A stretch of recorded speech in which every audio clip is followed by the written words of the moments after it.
suffering from really bad anxiety. As soon as I get into public places, I can't breathe.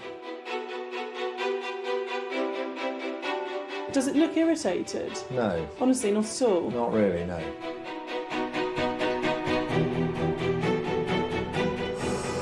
So I'm going to get reception to call an ambulance, all right?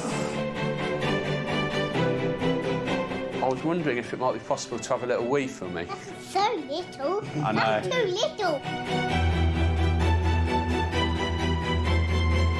I can have, say, a couple of boiled eggs and toast, 2 cups of tea. That can do me for 3 to 4 days.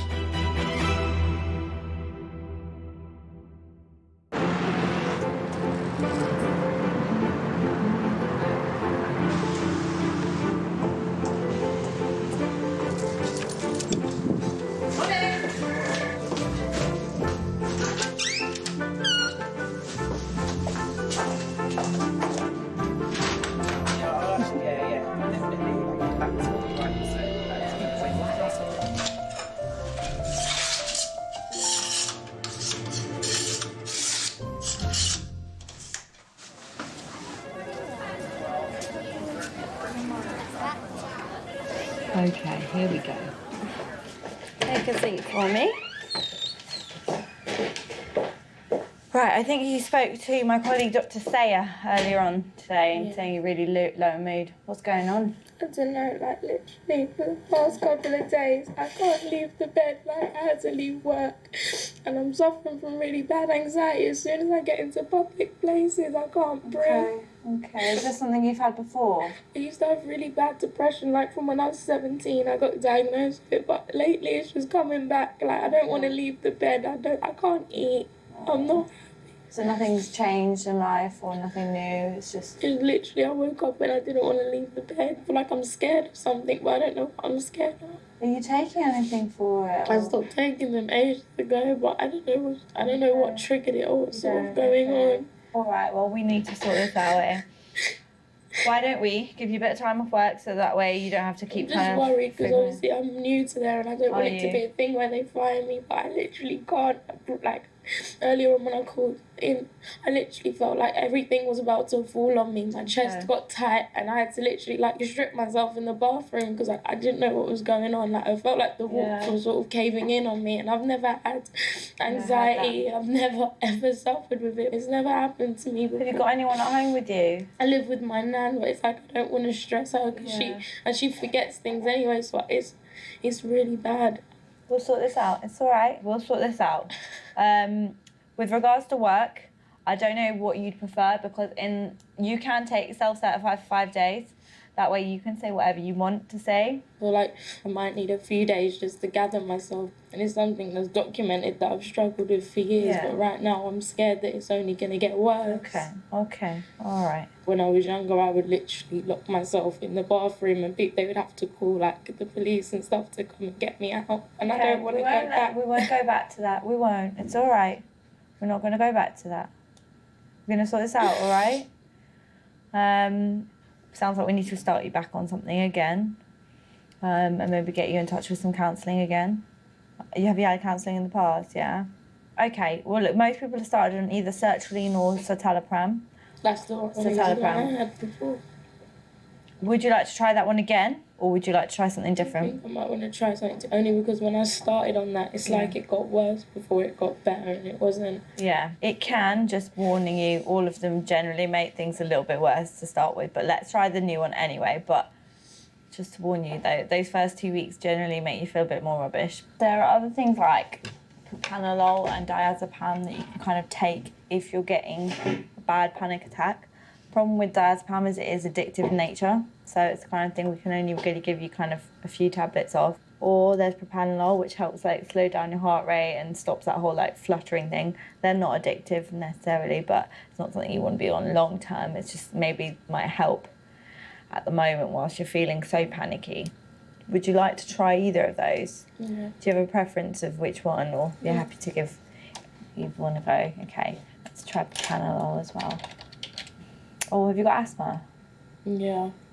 I just wonder because what propranolol, it can sometimes make asthma a bit worse, and so I don't really want to give it to you if your asthma might get triggered off, so I'm not going to use that one. All right, if I give you 7 tablets of the diazepam, I said they can be addictive, so please just be careful. I only take it if it's really bad.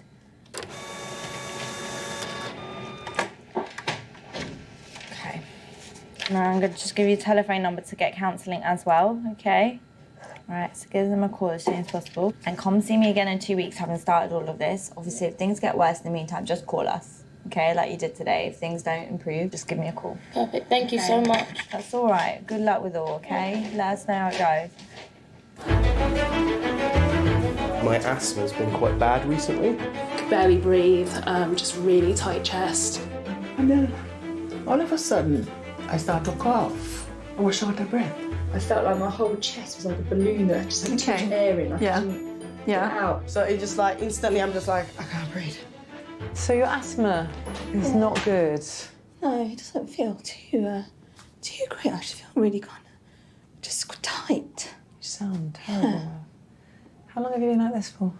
It was bad last week, and it felt a bit better. And then probably, I think, Friday last week, it felt not so good. And How many puffs have you had today? About 6. Okay, I'm going to get you a nebulizer now so that we can talk a bit more, okay?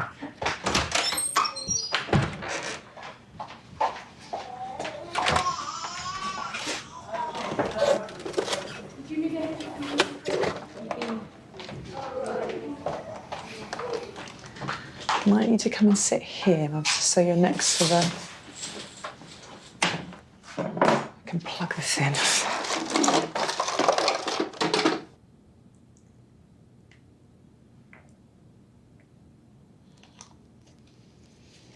All right, when ready, I'm just going to plug it in for you.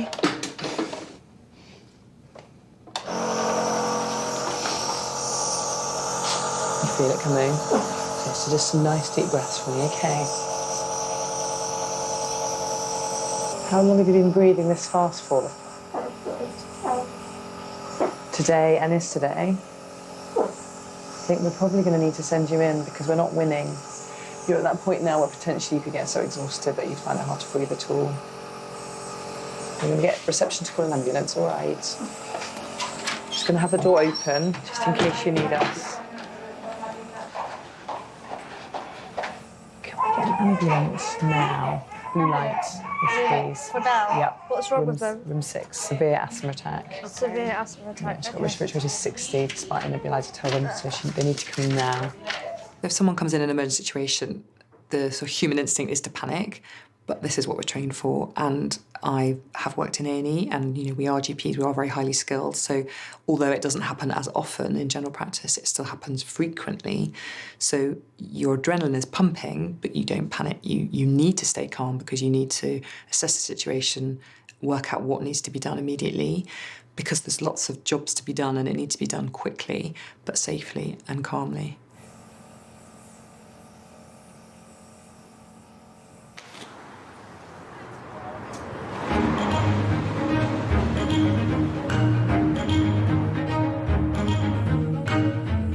Speaking, how can I help? What's your date of birth, please? Vicky speaking, how can I help? She's on 40 milligrams of prednisolone, has been for 7 days, and things have got worse rather than better. So we're back at our limit again for what we can do in the community. Thanks ever so much. Okay, bye-bye. Bye-bye. Hi. All right, lovey. Hi. So this is Miss Gorey, who's a known brittle asthmatic. She's normally on 10 milligrams of prednisolone every day, but she's been on 40 milligrams for 7 days, despite which we haven't really got on top, as you can see. So this is after a 5 milligram nebulizer. She's still got a respiratory rate of 60.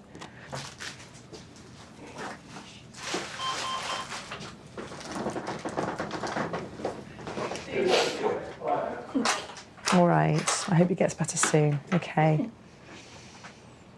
Thanks, guys. No. Thank you. All right, thank you, guys. Good luck. Take care. Poor love, she's just breathing. Oh, it's terrible. So fast. Yeah. Really frightens me when they're that bad, because, anyway, poor love.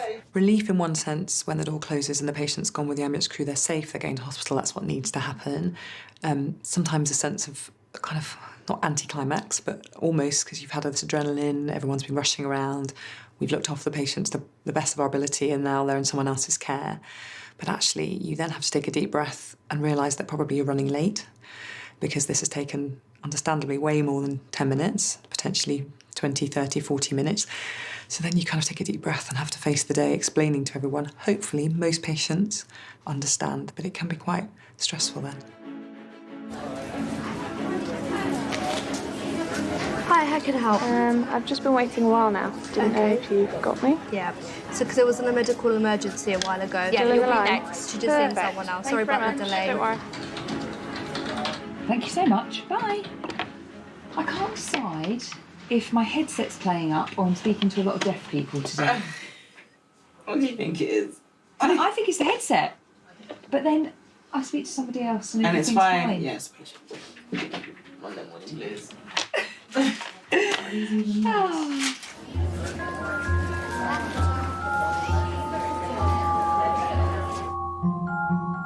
Do you like stickers? Yeah. Do you think you'd like a sticker? I would like a sticker. Oh, Sticker. a sticker, yeah, you can have a sticker. For you. Even though you didn't have an injection, which one would you like? Now, would you like a sticker? No. No? That usually works. Come in. Sorry? Oh yeah, of course you can have a sticker. Look, I've got flowers, butterflies, cars, dinosaurs. A dinosaur one, I think that's a great choice. There you go. Can I have a high five? Very good. Right. Are you going to tell us what's the problem, or are we going to leave it to your dad? I don't know what the problem is. Mummy might. I know what the problem is. So when I was at school and the door was open and it got really cold, then I was cold, so I put my jumper on, but that didn't work. Oh, okay. But everybody else was in t-shirts, weren't they? Yeah. So you were feeling cold, were you? Because I mean it's been sunny the last few days, hasn't it? So, do you feel any pain or soreness or? I'm okay. You're okay. You're fine. Can I get your dad's take on things? Yes. See what he reckons. Obviously, they saw him putting on a coat when everybody else was sweating. So they took his temperature and he was very hot. Okay. They gave him some medicine, but as soon as the medicine wore off, he spiked again. Yep. I was wondering if it might be possible to have a little wee for me. Let me give you a pop. That's so little. I know. That's too little. It's practice, isn't it? I'll set you that task if I may.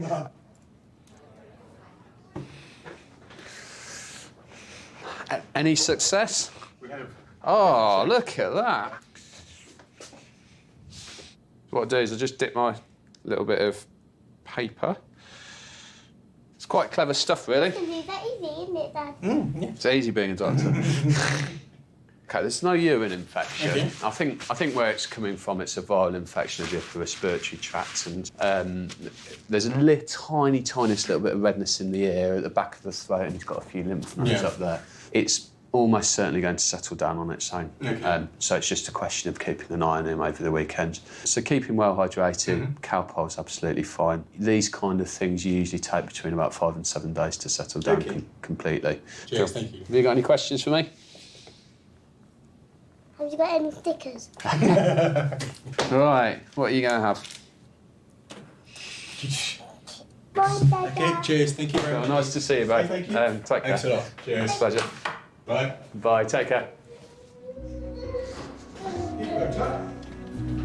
That was easy, wasn't it, Sam? That was easy. Yes, well, it wasn't a test. He's just trying to make sure that you're okay.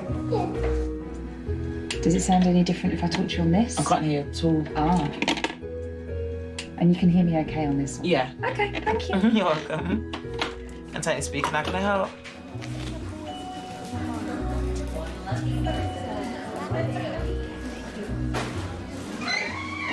Hello, Miss Murray. Hi. How are you? I'm not too bad now. Okay.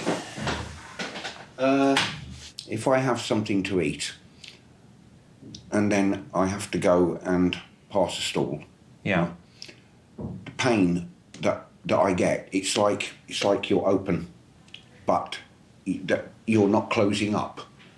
I don't know, like it hurts a bit. But no bleeding from the back passage or anything like that? No. It can happen, but that's very, very rare. Okay. That's just rare, that is. And we spoke last week, obviously, about alcohol as well. Oh, yes. And that's still something you're taking daily?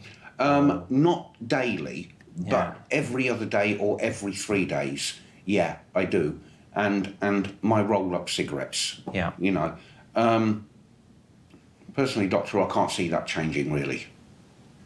The only other thing I can say is my diet is very, very poor. Yeah. Because I do not stick to a proper diet. I can have, say, a couple of boiled eggs and toast, 2 cups of tea. That can do me for 3 to 4 days. Yeah. I don't want anything else. I have no desire for it. And you said last week there wasn't any problems with any food sticking or anything like that? No. No problems with swallowing? No. And obviously haven't got a huge amount of weight on you? No. But you hadn't lost any weight or anything like that? No, not to my knowledge. No. Not to your knowledge.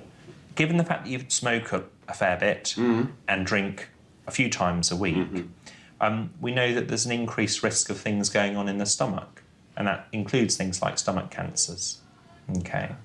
Yeah, I've thought about that. Yeah. It won't hit me like a ton of bricks if I find out something like that. I've had a good innings. Yeah. But I think we should investigate that a little bit further. Even without those blood results to look at, I think we should be referring through to the hospital for somebody to pop a scope into the stomach to have a look. What do you think about that? Yes, but why not? Because we've talked about things like stomach cancer, it's something that the NHS really does investigate very quickly and very comprehensively. Do you think that's something that we should refer you for? Yes, I think so, Doctor. Yeah. I think that's important. Okay, then.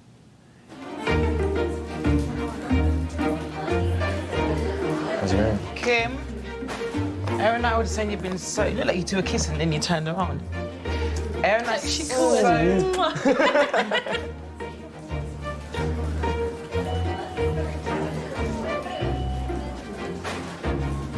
Hi. Oh, careful. Sorry you had to walk a bit further down. How do you think I feel? Oh. It's been a while since I've seen you, hasn't it? Yeah. Lucky you. I know. Let's hope I'm going to be bloody lucky now. Have you missed me? Oh, yeah. Well, I miss you, but not coming around here. Can we do your left arm? Because I know from previous... I know. I think I know your arm better than you do. You don't. Oh, that went in nice. Didn't even feel it, did you? No, I didn't. See, that's why I like you. That's the only reason? No, I like you as a I was going to person, say. And as soon as you got that colour... using me for my blood technique. Definitely. You like my hair colour then, he said? Yes, I do. I used to be that colour when I was young. A natural colour, though, it was, until I... Have you ever seen my natural hair colour? No. Black. Brown. Ginger. Ginger? Not a bit of an Irishman, are you? Any holidays yet? Yeah, I'm going away in 2 weeks. Where do you think? Turkey. There you go. You know me so well. GP surgeries do become like an extended family for elderly people because they do come in a lot more than some younger people. So they do get to see like me, a healthcare assistant, a doctor and a nurse. So, and they have different relationships with all of us. So that is like a family in itself. So I'm probably like the little naughty grandson, and then one of the nurses could be this. You know, that's how they see it. And it's like a day trip for some of them as well. They get a bus in together, some of them. So yeah, it's quite sweet. Well, my niece got married, not last week, the week before, in Spain. So I've got another one getting married in Spain next year. Are you going? No, I never went to this one. I said, I won't be able to come to that. We'll get you a wheelchair at the airport. He said, we'll get you there. But I need a wheelchair at the airport as well. I need a wheel. I need everything at the bleeding airport. By the time I'm done on the plane, I need one. Taxi there and taxi back and Oh, comfort. lady of leisure. Definitely. Look at you. Well, you know why I say I might as well spend it because they'll spend it when I'm gone. Nice seeing you. Oh, you too. Always lovely to see you. Take care. Will do. You got a paper? Yeah. I want that crossword finished by the time I come out there. Yes, take it home with me. Thief. Bye-bye. See ya.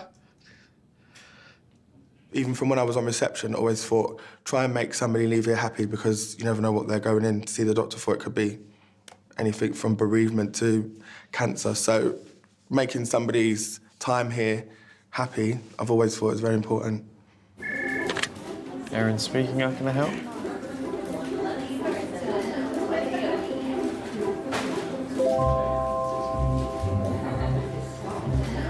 Right, have a seat.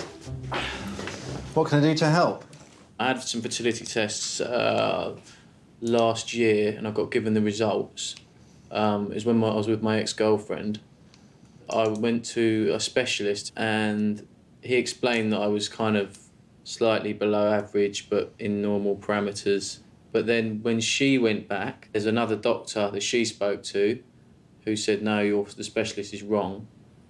You need to get a second opinion. And they said, yeah, those results are on your record, so you could explain them to me.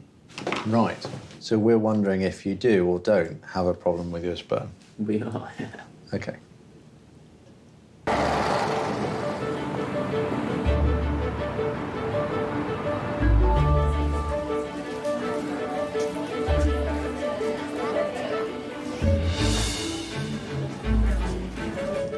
I've got a set of sperm results from the 1st of May.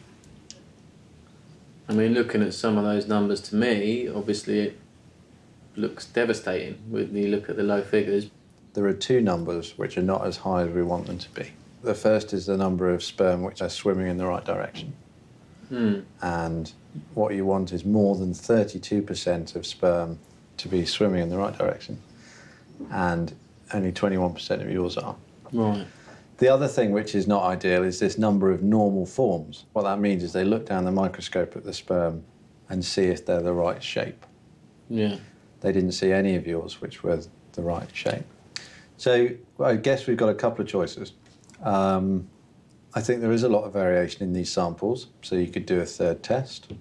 Another option is for me to contact a urologist and give them all the numbers and say, what's the situation? This is one interpretation. What does this actually mean? Okay. Well, that's definitely the first step for me. And can he give me more of a breakdown as opposed to just a, you know, I don't know, just sort of more of an explanation, because I still don't really understand that. What would, in an ideal world, what would you want them to be able to say? I want to say you've got this percentage chance. Of having a kid? Yeah. Okay. I think anyone in their right mind would want to know. Yeah. I want to have an idea. Yes, I understand where you're coming from. You've been in hospital, you had your tonsils taken out first of all? One, the right side, yes. The right side, and I'm too beg your pardon, sorry. That's okay. It's been in constant pain ever since, and then about 3 or 4 days later, I just cleared my throat and an enormous volume of blood suddenly appeared. Oh my goodness, okay. So I had to call the 999, taken back to the hospital. Thank you, Bridget.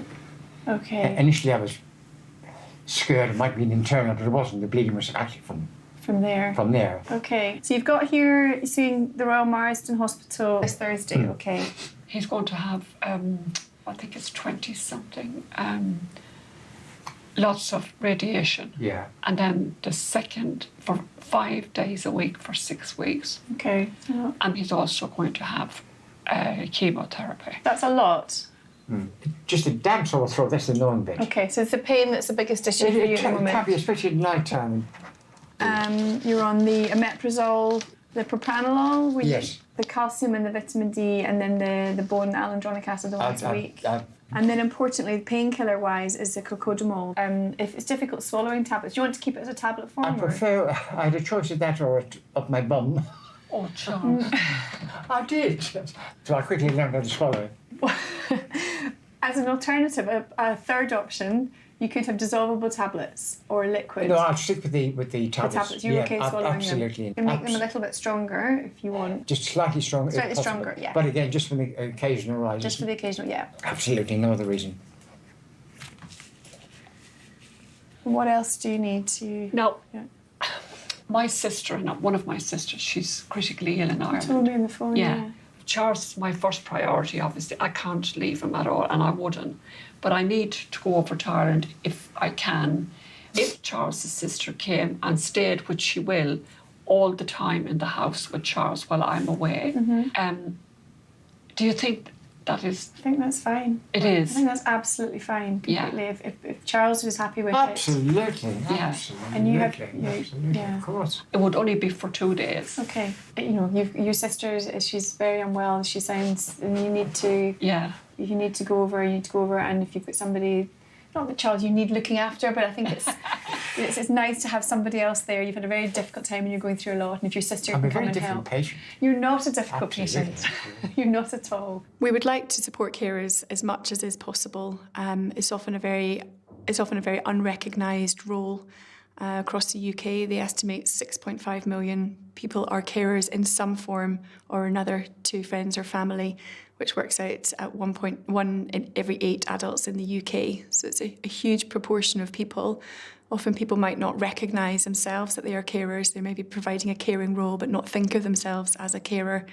So one of our roles is to try and identify people who are providing a caring role and try and support them as much as we can. I think you're coping, from what I can tell, very well. And I know good Lord, I've got a lot to do yet.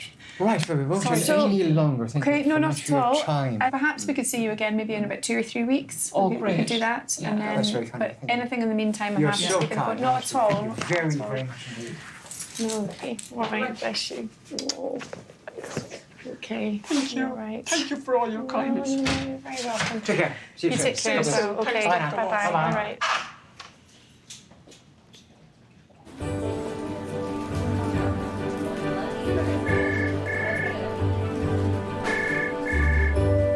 Vicky, I'm going to win the lottery, okay? I just thought I'd tell you. Just in case you do, I just want to let you know how much I like you. Who are you? If you feel you need to be seen, and I can arrange for an on-call doctor to call you. If they need to see you, they will arrange a time for you to come in. Perfect. To practice. Yeah, practice it in front of the mirror. Hello. Hello, Bridget, how are you? Not too bad. Could you give me a printout? Oh, I think he needs tablets too. This right away to Portugal. Oh, thank you. That's your missing link. That's lovely. You know how long I nearly lost Charles on Wednesday. He had a massive bleed out. He had to have 5 units of blood. How are you? I'm all right, I'm in bits, but he's in there now. He woke up and he said, Bridget, my nose is bleeding. He came down the whole of my bathroom, the sink, the bath, the walls, the floor. The paramedics never seen so much blood. And the paramedics thought he was gone because he just went. Oh, Kim, I really thought I was gone myself. I couldn't bear it anymore.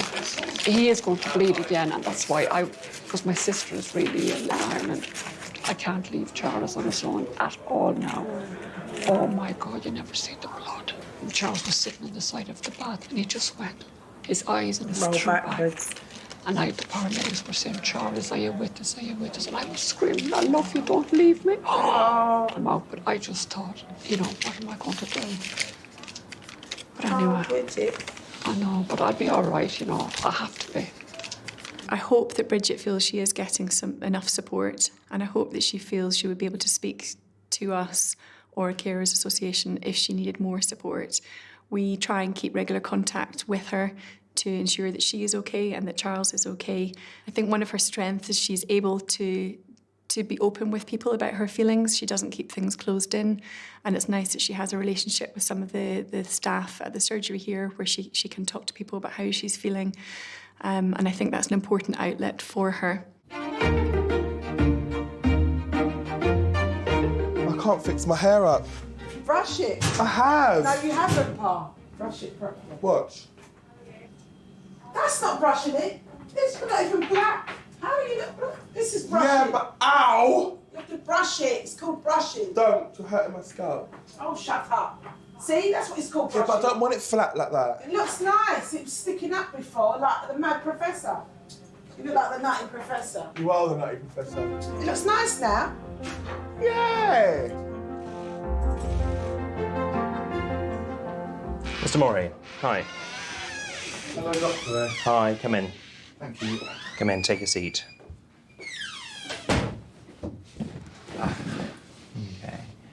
And Miss Moore, how are you feeling? Not good, Doctor. No. Lots of problems throughout the tummy. Is there? All round here. All this. Oh, it feels like I'm on fire. Okay. I tried to have some soup yesterday. Yeah. 4 spoons, that was it. Yeah. I put the rest back into the fridge. Okay. I've got no desire. Yeah. I've got no desire to eat, and I'm tired of the pain. I'm fed up with it. Did they talk to you when they did the endoscopy? Did the man that did the endoscopy talk to you about what they saw? No, they just told me, they said a slight tear in the small intestine. Okay. I've got nothing for praise for those people. Indeed. Very good. Remember when we said we were making the referral very urgently because we wanted to know what was going on with this symptom? That there's always a possibility of a cancer or something like that in the stomach. Yes. It did show something like that. It wasn't the typical sort of cancer that you see in the stomach.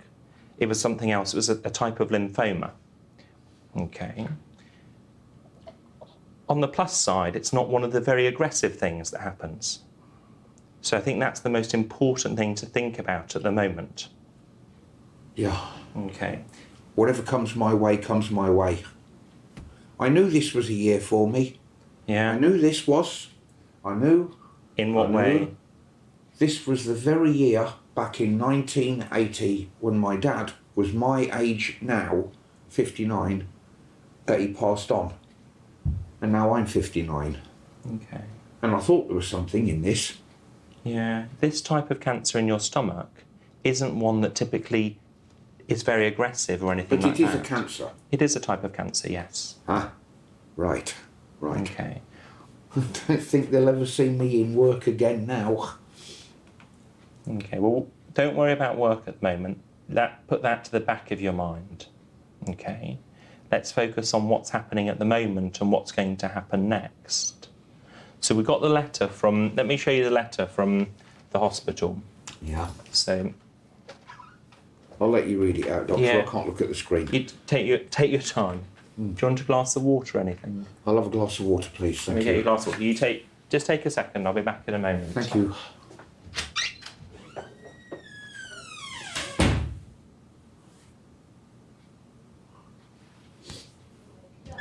There we go. Oh, thank you, Doctor. No worries.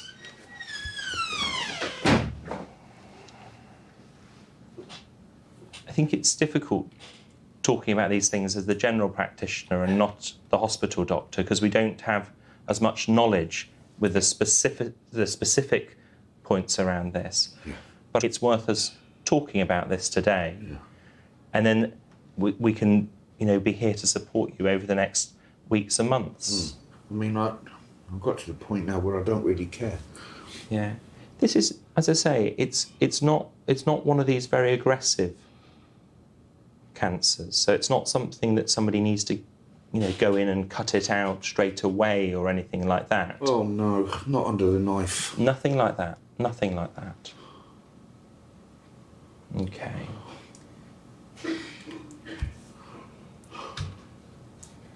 Take your time.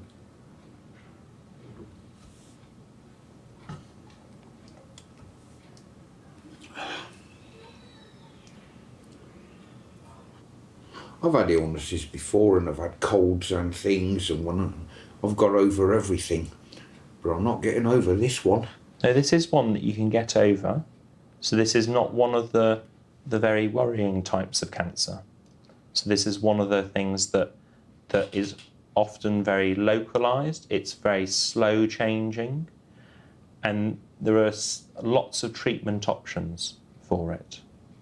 After a patient hears the word cancer in a consultation, they're not going to take on board much of what you're saying. It's obviously beneficial to try and provide some information about what might happen next, but we just know that at that point in time, they're not going to take on board much of what we're saying. Obviously, one of the great things about general practice is that we are there later that day, we're there tomorrow, the next day, and that we're easily accessible. If the worst comes to the worst, with this, as John Wayne said, Yeah. the big C, Yeah. to quote, how long would it take to happen for me to, you know? No, it's not one of those things to think about at all at the moment. Obviously, these things go through your mind. I'd rather know. So, this type because I'm not feared of it. Yeah. This type of cancer's very treatable. The problem with cancer is that it very much does feel like one condition, that this is cancer and it's terminal and this is the end of my life. Whereas in truth, there is so much variations between cancers, how early they're picked up, you know, the types of cancer, that it becomes much more difficult to understand. And as soon as we use words like cancer, patients unfortunately always fear the worst. I'm not going to drag myself all the way through this for a long period of time. As long as I know what is what, that's good. Yeah. Because I can prepare myself.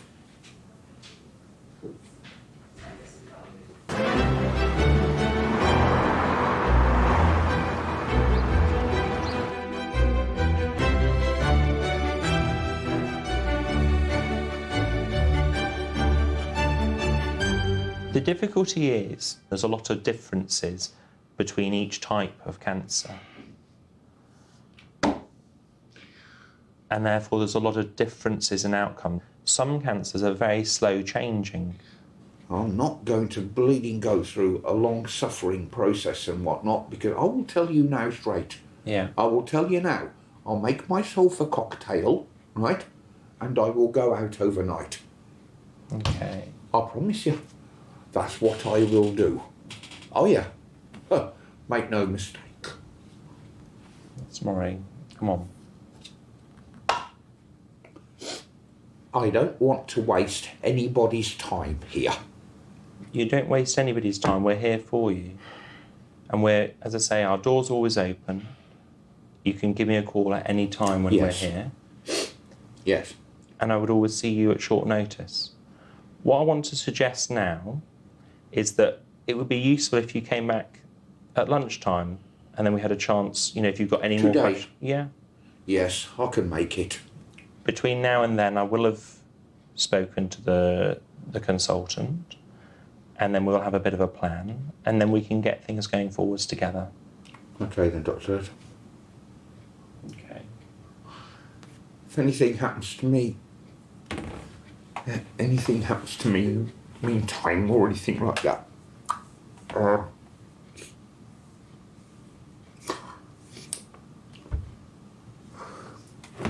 please give my regards to Dr. Shard. We're not thinking like this. We're not thinking. It's just. Please give my regards to him. Oh,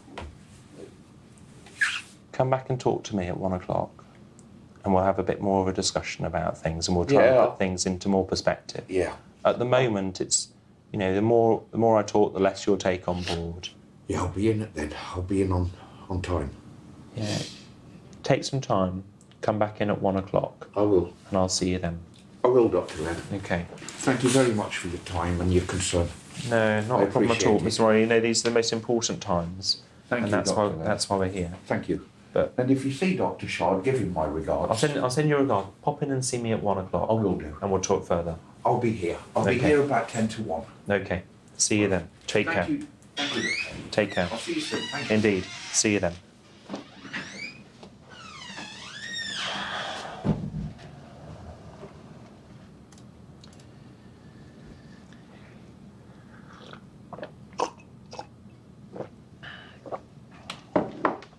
Shit. Shit.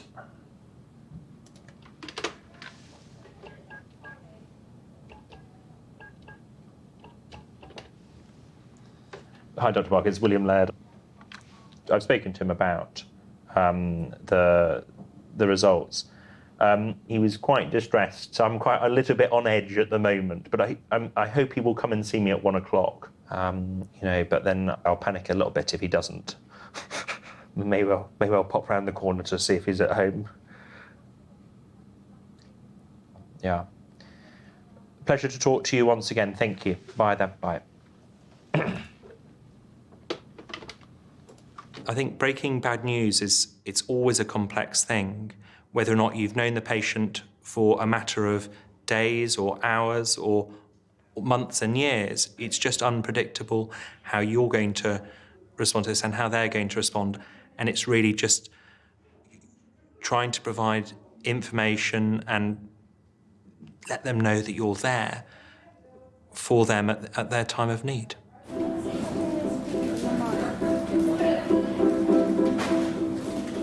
I didn't win the lottery. I still like you though.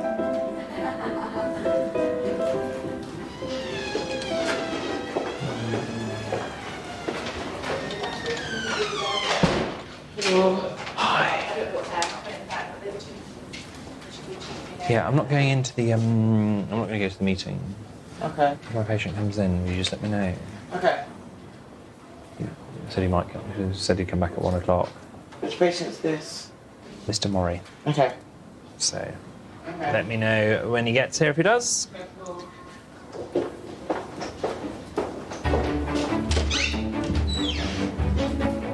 Hello, Hi. Hannah. Come and have a Thank seat. you. How are you? What's happened? I don't know, my eye, and this, I think I might have been a bit overdramatic coming straight to you, but one of my eyes, it just started like, it felt like there was something in it. And I've spent ages putting my finger in it, which obviously hasn't helped. And then I thought that it seemed like there was something in it, but it looks like, I don't know, you look at it and you tell me. Right. It felt like there was maybe some like fluid, it was been really watery, but then it seemed like there was some creamy coloured, Discharge. yeah, but not much. Okay. And then that bit there seemed really red, but I have poked it a lot because it was just literally, my eye was just watering because it just feels like there's something stuck in it. Okay. How does it look? Looks okay. I'll have a look in more detail though. Okay. I'm just going to pull your eyelids down a little bit. Look up for me, and look left, and look right, and follow my finger with your eye. Okay, come and have a seat for me. So, There's nothing wrong with it, is there? well, I can't see anything there.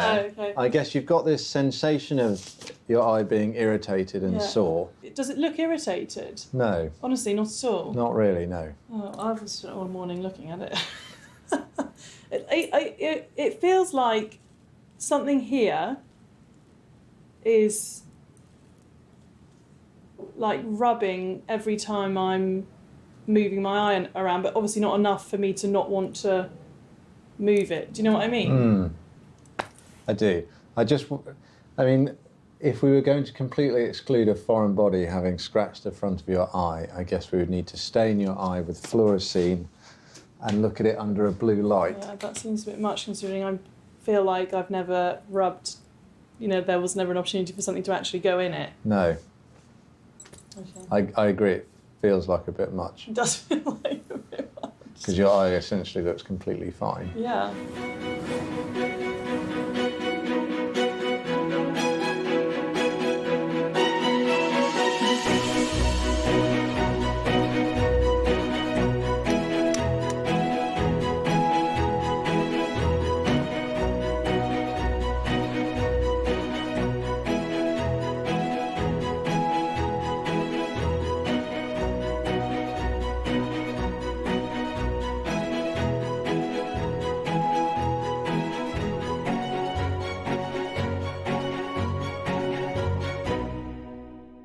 Does anything particularly seem to trigger it? I thought maybe Pinot Grigio would be a trigger because every time I seemed to drink that, I would get a headache afterwards. Can you put your hands behind your back as though you're doing your bra? I can't put my bra that weird. That gun, Yeah. will it increase my CO2 emission? No. I buy some, what they call Dr. Chicken nuggets. I eat, like, say, 30 of them in one go. That's quite a lot. It's making me anxious. I'm a nervous wreck. I just can't stay there. Why not? I feel vulnerable. The house has been broken into before. Right, okay. started having a panic attack and thought, oh my God, maybe I've got like ovarian cancer. Because it really hurt. I mean, that's the most terrible bruising I've ever seen. Well, I might have knocked it because I don't notice, you see, because I'm so used to bruising.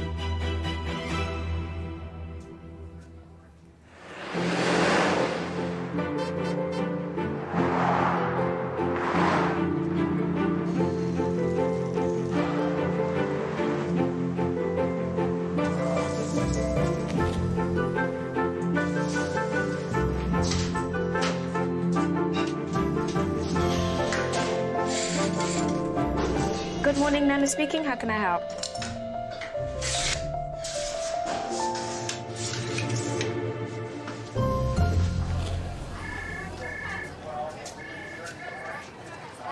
Hello, hi.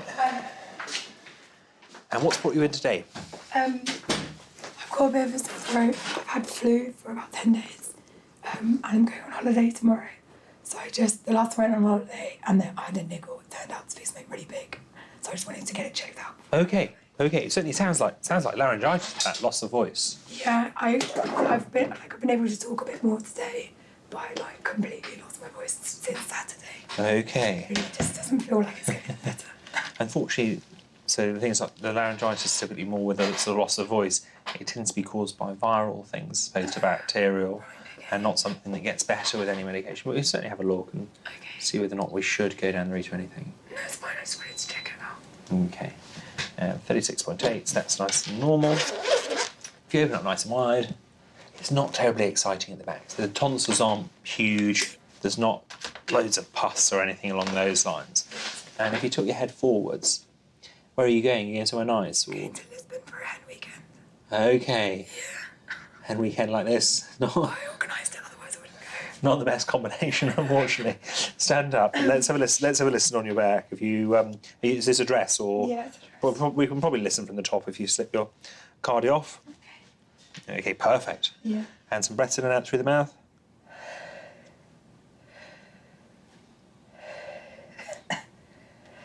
Yeah, chest is clear as a bell. So what happened last time? What were you worried about from last time? Where it was sort of... I just had a sore tooth, but by the time I got there, it turned into like a wisdom tooth. And I just went, oh, nothing was open because it was Easter. Yeah. And I just spent the whole time in agony. Yeah, you're doing exactly the right thing at the moment, which is resting the voice and not shouting at anybody, limiting your alcohol intake in this Henry Can. Can you say limiting? Well, realistically. Do as you feel is right. Okay. Is there anything else I can do? Things, sort of sometimes, from a pain point of view, gargling aspirin is the best option. Okay. But other than that, there's nothing. It's just resting the voice and time. If you go to either NHS Choices or patient.co.uk websites, there's loads of advice on there. And if you just put in laryngitis, which is what this is, and it is just time. It's really the key. With the flu that I've had. Probably just incidental. Your immune system was probably knocked with the flu, and then you've developed this infection. All right, thank you very much. Yeah, enjoy this hen weekend. I'm going to make some signs. Well, you need, sort of a standard set of signs and go from there. Take care. Take care. Bye then.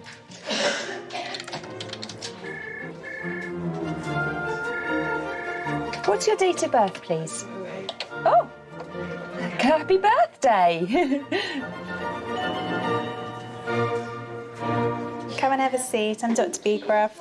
Sorry to keep you waiting. Don't worry at all. Right, what are we up to this morning? Okay, so basically, I suffer from migraines. Okay. And I have been since I was probably about sort of 16, but very, very rarely. Okay. Just recently, I get them all the time. Okay. And there's not a point where I pretty much don't have one. Like last night, I went to sleep and woke up at like 2 hours later, and I had one. Okay. I was just like, and I've tried everything that I can possibly get just over the counter. Yep. But nothing just seems to work anymore, and I feel it's affecting like my work. Okay. And I've just started an internship, and I've been off now because obviously it affects my vision. It makes me feel sick. I get them like over my eyes, and they're like a throbbing sort of sensation, and they're just getting really bad and really frequent. So how long has it been getting worse for? Probably about the last 3-4 months. And do you get some kind of visual change with it as well? My vision doesn't go, but it does become quite blurred and light. It's really like, I'm literally like looking at my computer screen like dimming it down. Okay, and will you be sick at all with it? I have done in the past. And how long does it tend to last for? Good 2 days, if not 3 sometimes. Yeah. Does anything particularly seem to trigger it? I thought maybe Pinot Grigio would be a trigger, because every time I seemed to drink that I would get a headache afterwards. Not that I was like drinking lots of it like a hangover, but even just a glass. So I've cut that out completely and I don't drink that anymore. I was watching a documentary and apparently there was a young girl who went to the doctors about migraine, and it turned out like they were like, oh, it's fine, like blah blah blah, and turned out that she had a tumour and she actually died from it. When I talked through Abby's symptoms with her, the nature of the headaches that she was getting didn't sound anything like a cancer-related headache. The symptoms were completely different and really did just fit with a migraine. Statistics show that everybody has about a 1 in 2 chance of developing a form of cancer at some point in their life. And for that reason, there's huge amounts of attention brought to that in the media. People will have read stuff and be more aware of stuff, which is a good thing, but actually may not always have the right diagnosis. So what I want to do is have a little look at the back of your eyes. I'm just going to turn the light out. Yeah. Okay, sorry, it's not very nice. Fine, that all looks nice and normal. So what I would like to do is try you with something slightly different. What I would suggest is I'm going to give you a medication that as soon as you get that feeling that it's coming on, that you take one then. And what I'd like you to do is keep a headache diary for me. So to make a little track of when you're getting them, out of 10, how bad it is compared with normal. Thank you so much for your help. No problem. Let's hope it helps. Yeah, thank you so much. Okay. All right, have a good day. You. Bye. You too. Bye. So come in tomorrow at 12 and then I'll help you with your registration, okay? Hello. Dr. Shah, hello. How are you? Well, about 5 weeks ago, I was staying with my daughter down in Somerset. I got sunburned on my forehead. Well, it's now spread all over my face and my arms. The skin. Quite dramatic, isn't it? Yes. Much, much worse than that. You must take off your jacket. I'm going to fill you in as to what occurred. So 5 weeks ago it started? That was the start of it, yes. But this terrible pain that he's had on the shoulder. Now you'll have to just look at this bruising. Oh, wow.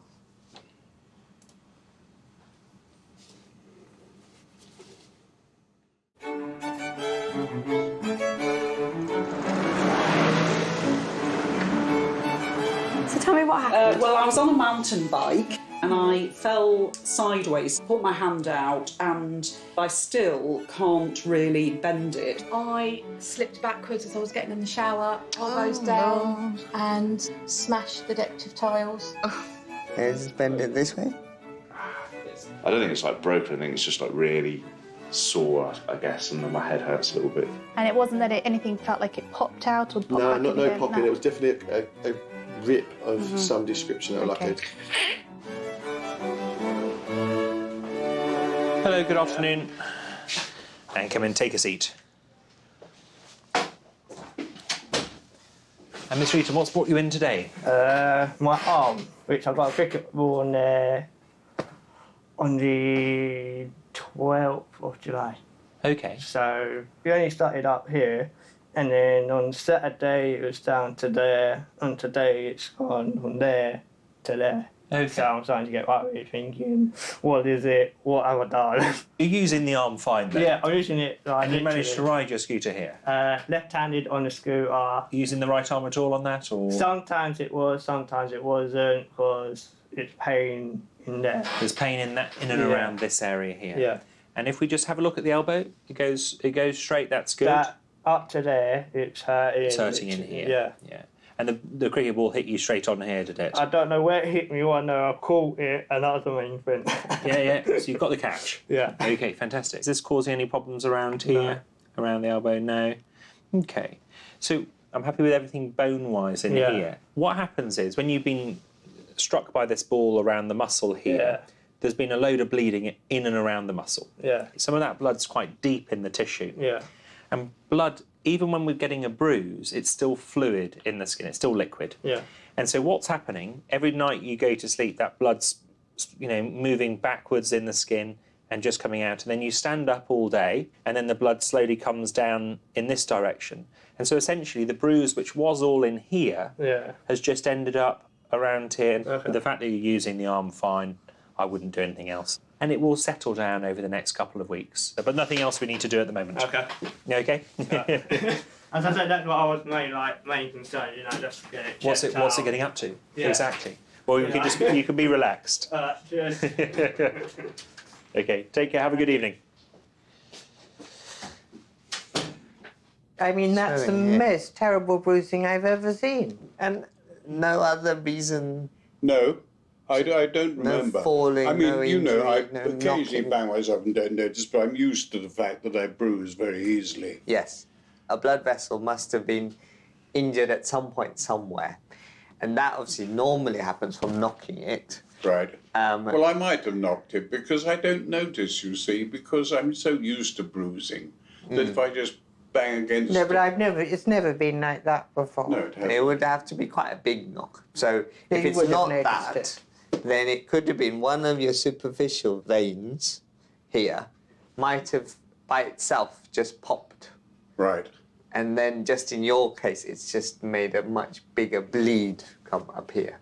So I think that's probably the more likely thing, because you would have felt the pain of knocking it to cause this. But that's the shoulder. But this is, at the moment, the worst thing is... The redness. Yeah, that skin is just irritated so badly. Don't know what Yes. you know. Is that psoriasis? No, it's not. This is the sun. This is a overreaction. Really? It's a photosensitivity reaction. Really? Are you sure? It can be because of different things. So it can be because the skin is made sensitive by something else. Well, I do have a very sensitive skin, I know that. So it's definitely not psoriasis? No. Psoriasis comes in patches. The thing we want to turn this reaction off is a steroid cream. And in your case, we might need two. One for the arms. Yes. Anything below your neck is going to be a stronger one, and on your scalp and your face will be a milder one. Right. And what about the swelling on his hands? This is linked in with this sun reaction rash. I'm absolutely It can be amazed dramatic. at that. It can be dramatic. So really, he must never, ever go in the sun. Ever again. What you must do is, if you go in the sun, you must wear factor 50 on the areas that are exposed to So the sun. no more trips to and a hat. Ibiza. No more trips to Ibiza. Thank you for being so thorough. No problem. Anyway, lovely to see you, Dr. Sharp. Thank you very much indeed. Bye-bye. See you.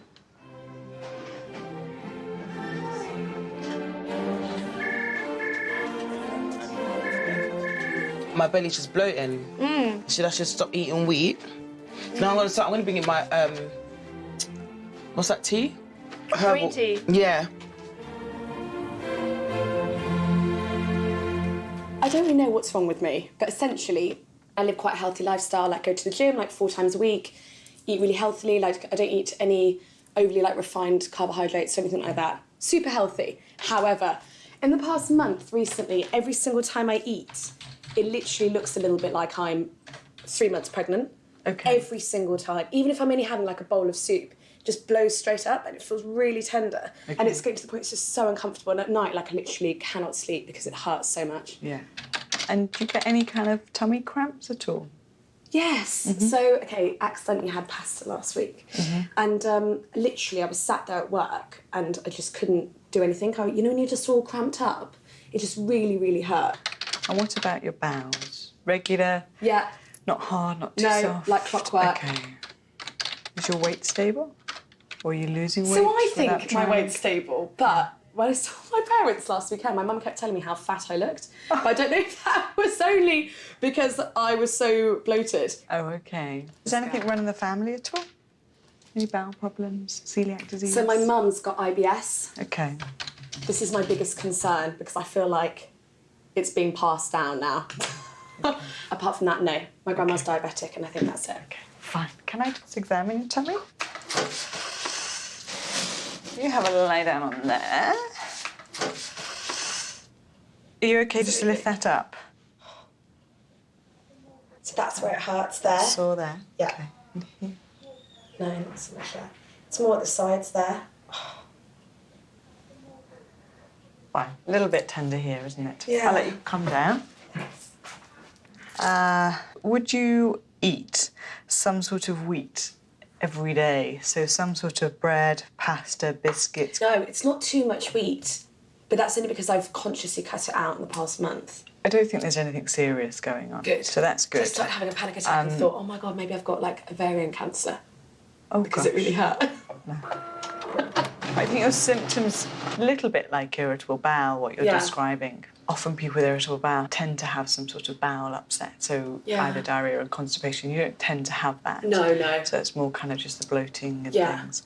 So we'd always just suggest some blood tests, and that's really, we're doing those blood tests to make sure that you don't have anything more sinister going on. Okay, then, yeah. Okay. The other thing is that we're finding that certain foods are particularly bad for bloating. As I and said, sometimes so- it's very healthy food. Yeah. So people come and say, I eat a healthy lifestyle. Yeah, that's but it's, exactly what I was confused. You know, So things that can cause bloating are apples and pears and artichokes and beetroot. absolutely loads of those. I'm not quite sure why there seems to be an increase in people complaining of food intolerances. For some patients, avoiding certain foods can improve bloating. Limiting fruit juice to 1 glass per day. Also avoiding some foods that produce gas, such as Brussels sprouts, broccoli, sweeteners, cabbage.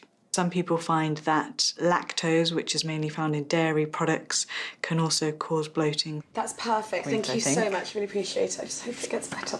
Yeah, it should do. It does Keep looking tend to like be 5 months pregnant everywhere I go because I'm so little as well. It just Yes, looks absolutely yeah. ridiculous. Okay. That's great. Thank you All so right, much. pleasure. Thank you. Okay.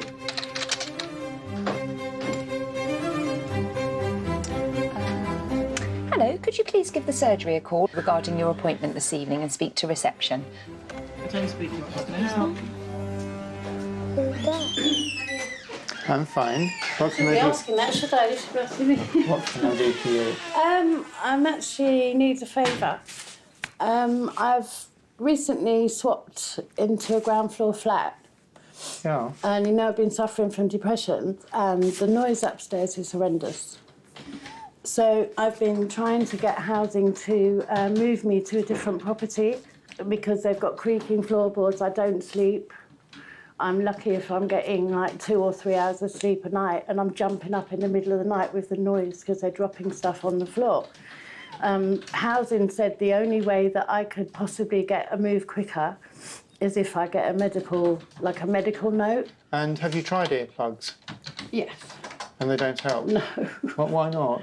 They just, I feel a bit vulnerable having those in, and I don't see why I should walk around my house with earplugs on all the time. Okay, fair enough. There are GPs who really find this is very frustrating because people are coming in, they've been pushed to see their GP for a letter that's not primarily a medical issue, and it's just a way of whoever it is who told them to go and see the GP to get them out of the room. I mean, the noise is absolutely horrendous. They've got no carpet, and the floorboard, it's a very old house.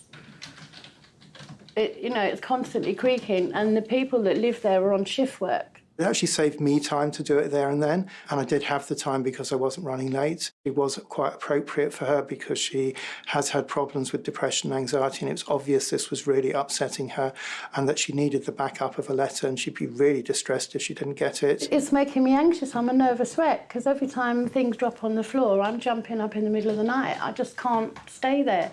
And, a lot of times I've been staying at friends' houses because I can't stand it. So are you saying actually, apart from anything else, you're worried you wouldn't want to use earplugs because you would... Well, I feel vulnerable. The house has been broken into before. Right, okay. It's night time, really. It's actually between 12 o'clock and 5 in the morning. And I'm a carer now for a friend who's got Alzheimer's, so it's quite difficult for me. I'm also considering going to the MP as well to see if they can move me a bit quicker. If you want to speed up the process, I'd go to your local counsellor. I think that probably they are more likely to be helpful with housing. Yeah, that's brilliant. Oh, thank you so much. Okay. Thank you. Hopefully it will resolve everything and I'll feel a lot better. Thank you for your help. Okay, bye. So my next appointment with the doctor is Friday. Do you feel able to wait till then? OK, so I've booked you in 4:30 with Dr Laird. Right then. We had spoken last time about these stomach pains that you've had for years and years. Yeah. Your mum used to drink lots of Gaviscon. Yeah. You used lots of Gaviscon. You, at one point, had a peptic ulcer. Yeah. You said that on the tablets I gave you, the stomach pains got better, but you still get them. Yeah. Now, it's whether it's to do with the tablets, I don't know. It's whether I might have eaten something or eaten too much and the pain don't initially come around and then all of a sudden it appears. It could be that, I don't know. But sometimes they're excruciating, if that's the word. Where in your tummy do you feel it? But round this way. In the middle? Mostly, yeah, mostly. But sometimes it's been to the sides, you know. It just depends, I don't know. They just come and go. I can eat a horse and feel all right. I can eat half an horse. Do you get any other stomach symptoms? Burping, bloating, reflux, swallowing problems? I have trouble sort of yawning sometimes because as I try to yawn, it's lifting this pain up a bit further. Yeah. Then I've got to wait for a gap. I wait for an opening to yawn. I think, right, now there's a gap here. I will go through it. So, you know, then I'm sort of like having a good yawn. I'm having a very good yawn. Like, I'm making up for like the last 4 in one go. Okay. You know, with the last 4 average yawns, I've had 5 yawns in one. That's the way of putting it. I think you've explained that very clearly, which is good.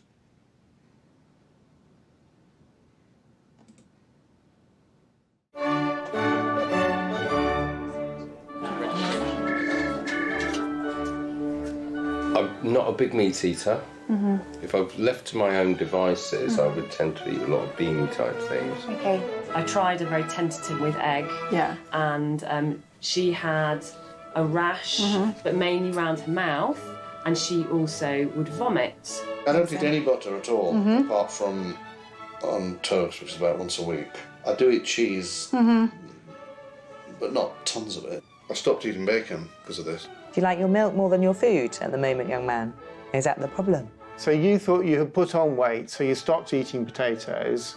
Yeah, and just stopped eating a lot of potatoes and stodge was not the thing to do. You know? Oh, right, okay. But I possibly went too far down that road. And we'd spoken before about the fact that your diet was quite restricted. Well, yeah, I very seldom eat cooked foods. You know, it's mostly or even cereal. Microwave. Yeah, it's mostly cereal. Although, just recently I bought a couple of ready meals and I buy some what they call not chicken nuggets. I eat like say 30 of them in one go. That's quite a lot. Yeah, but they're only like that. It's like eating I don't know, like I mean if it was like 30 gobstoppers. When you've eaten 30 of these things, when you eat 30 of these chicken nugget things, does that give you this stomach pain? No. Okay. Thinking about all these things, you've never had any bleeding, you've not got any swallowing problems, and your weight has been extremely stable. So that's good. Yeah. You know, so I don't eat a lot. Oh, I drink now and again. I do eat the beer quite a bit, but... What's quite a bit? Because whenever I've asked you about alcohol in the past, you've said that it's very unpredictable. So if you've got some money, you might buy some cans and then yeah, drink. the cans are ongoing, right? But the thing is, going out recession is basically once every week. How many beers will you have on the day that you get paid? Oh, Christ. I don't know how many I've had. I don't count them.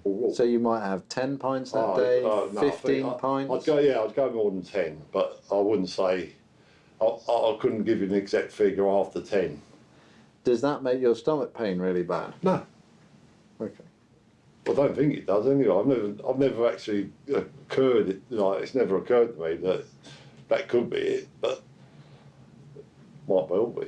Let's draw this to a close. I guess the question that's been going through my mind is, do we need to send you back to the stomach doctors, given that you've got ongoing, sometimes very severe stomach pain that hasn't gone away with the tablets I've given you, and we don't know what the cause is? Right. What's your feeling about that? I don't mind. I think you need one more blood count, because your last one was ever so slightly low, and it changes the decision if it looks like your blood count is dropping. Right. So have your bloods done. Right. Come and see me in 3 weeks' time. I should have the blood test in 3 weeks' time. Good to see you. Yeah, and you. Take it easy. Yeah. Right, we'll find your way out again. Yes. Left at the end.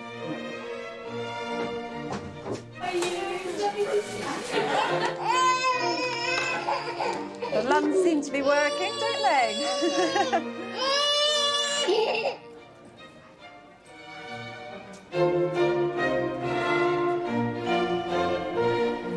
Hiya, I've just lost Lily. I think she might have gone to the toilet. Oh, okay. So she said, fine. I haven't looked because she's just been taking her weight and all preparing stuff. Hi, Mike. My name's Sean. I thought I've lost you forever. Brenda. I broke my leg. No, that's Right. People. Okay, Lily, sit down nice and quietly. School and nurse noticed the differences in Lily. Okay. And they sent me to see you about her nosebleeds. Right. They're very violent and very often. Oh, honey, just be careful there, because I don't want you to go too high and then fall off, okay? Let's bring you back down a little bit.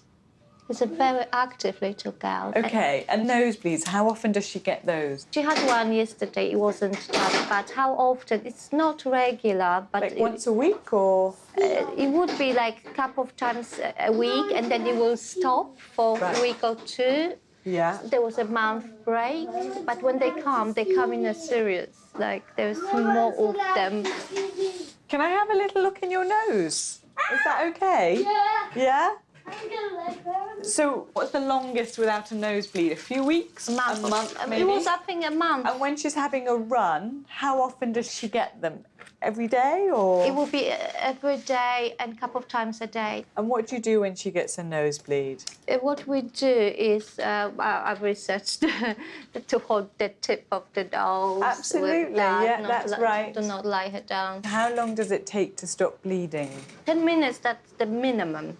They're very violent. There's lots of blood coming, sudden, like boom, and a big rush. There is a peak in the incidence of nosebleeds from the ages of 2 to 10, and then in the older age range of 50 to 80. Just relax your nose. Don't scrunch it. Relax. Is it going to hurt? No, it's not going to hurt. I wasn't 100% sure on what was causing Lily's nosebleeds. It might be because there is prominent vessels in that part of the nose. Also, there was some crusting to the nose, and certainly an infection can cause nosebleeds, and it's always worthwhile treating. What we're going to do is I'm going to give your mum some special cream that I want you to put on the inside of her nose, okay? 4 times a day for 10 days. 10 days? Hopefully that will stop the nosebleeds. Be sad. 94649. Wow. We're happy. All right, there we go. Lila, Okay. you've got to stop. You've got to stop now. All right. Thank you very much. Bye-bye. If you feel he needs to be seen, I can ask the on-call doctor to call you. No, you're full of stress. Wouldn't you be stressed? Can you put yourself in my situation? I know. Instead of ganging up on me? We don't gang up on you. You did. We just want to help you. Even Take Chelsea this- Clark. Take the stress off.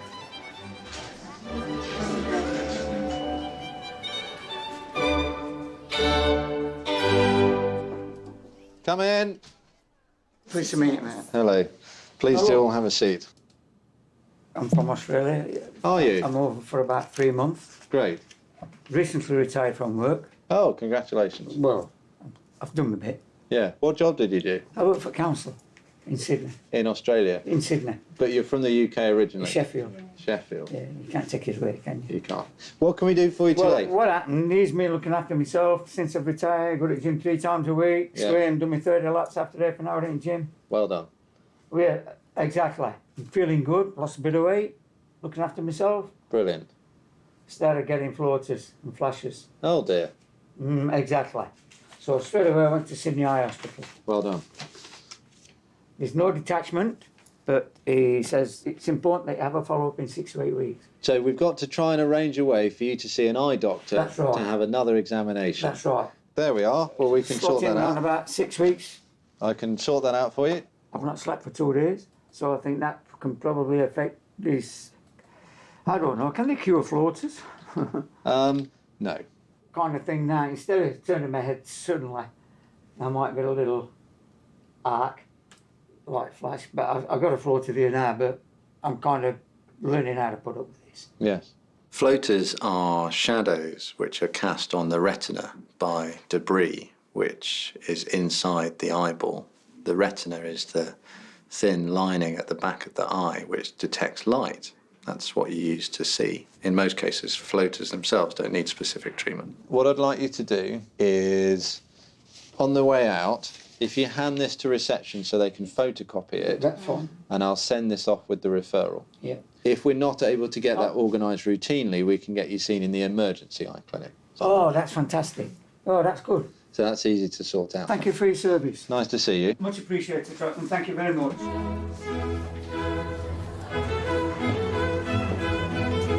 I don't know what's causing it, but essentially my mouth is very sweet.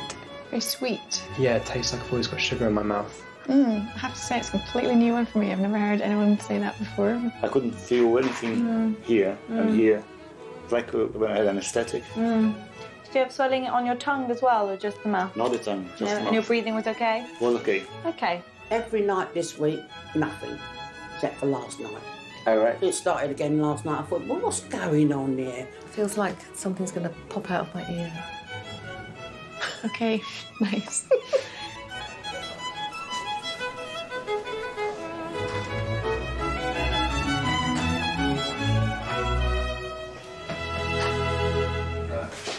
You have your tea, you're not drinking your tea? Coffee it is. Yes, coffee. I drink tea just like that. Black. Yes. Right then. I never had this before. Right. I went to bed Monday night. Yes. When I wake up to spend a penny, my whole body was in pain. All my back just hurting. I was in a terrible state. Oh gosh. What do you think caused that? Not sure. I need to ask you more about it, then we'll decide.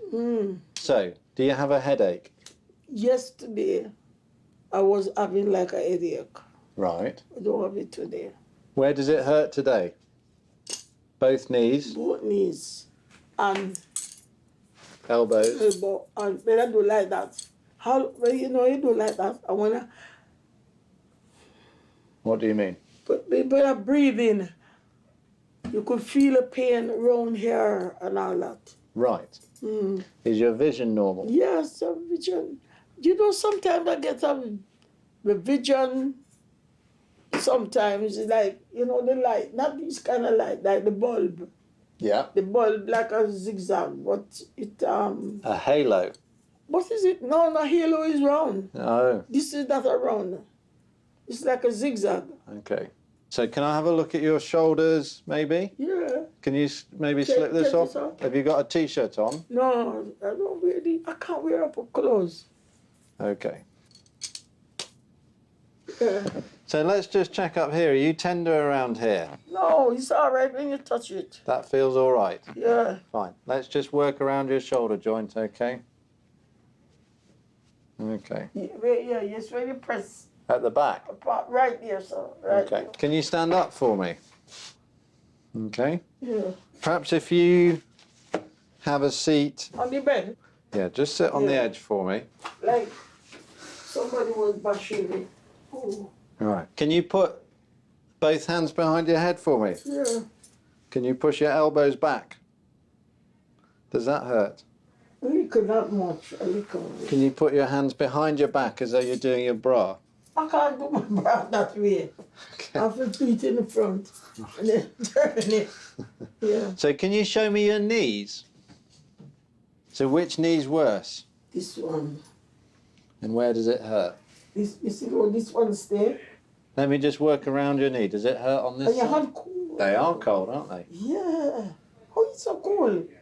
Feel my arm. Oh, yeah, your hands are much warmer. Yeah. Yeah, you see. Oh, you've got a little... What? A cyst? Yeah, a little bit. Can you bend your knee for me up and down? I exercise it. I try and exercise it every day. All right. Why I wake up with this pain?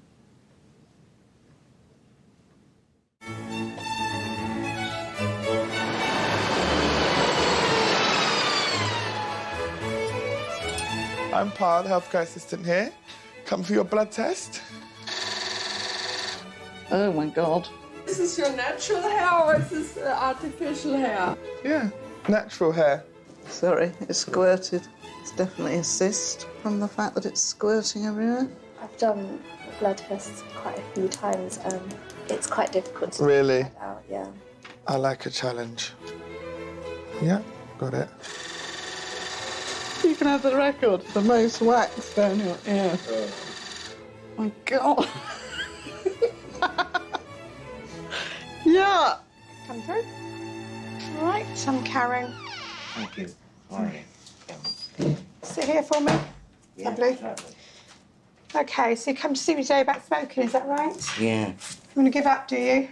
Well, I'd like to. I'm 75. I've been smoking, just to fill you in, since 1954. Right. So it's going to be a long, hard job. I've cut it down to 4 a day. So why all of a sudden you decide you're going to stop smoking? Well, because I've had a bit of trouble in as much that I've started falling over. Okay. And I think that it's down to... So you've never given up smoking before then? No, no. You ever tried the inhalator and the you know, the electronic cigarettes? No. Well, the flavour is disgusting. It's not tobacco, that's for sure. Well, no, it's not. That's the idea of it. You're addicted to the nicotine, but the thing that's killing you is the tobacco itself. So there's obviously things I can give you to help you to stop smoking, like patches. And obviously there's oral products as well you can use, chewing gum, lozenge. That interests me, chewing gum. Chewing gum, because you can't get rid of the last 4 cigarettes, I think you probably may need a small patch. Well, probably, yeah. You're going to give it a go? Oh, certainly. OK, I'm just going to go get my machine to take a carbon monoxide reading. 1 minute. Okay, yeah. Paul, have you got your machine? Yeah. Could you do it for me? Yeah. Thank you, sorry. I've got my colleague with me because his machine's working Hi. and mine's not. How are you? So this is Mr. Durnsford. So in a second, I'm going to get you to take a deep breath, like that, and hold it in. And then on the 3rd beep, you blow out through the tube slowly. Just release it like that. OK, take a deep breath. Hold it in. Hold it. Hold it, hold it, hold it. And the 3rd beep. So now blow out slowly. Until you can't blow anymore. If you That's stop, it. that's fine. Lovely, thank you.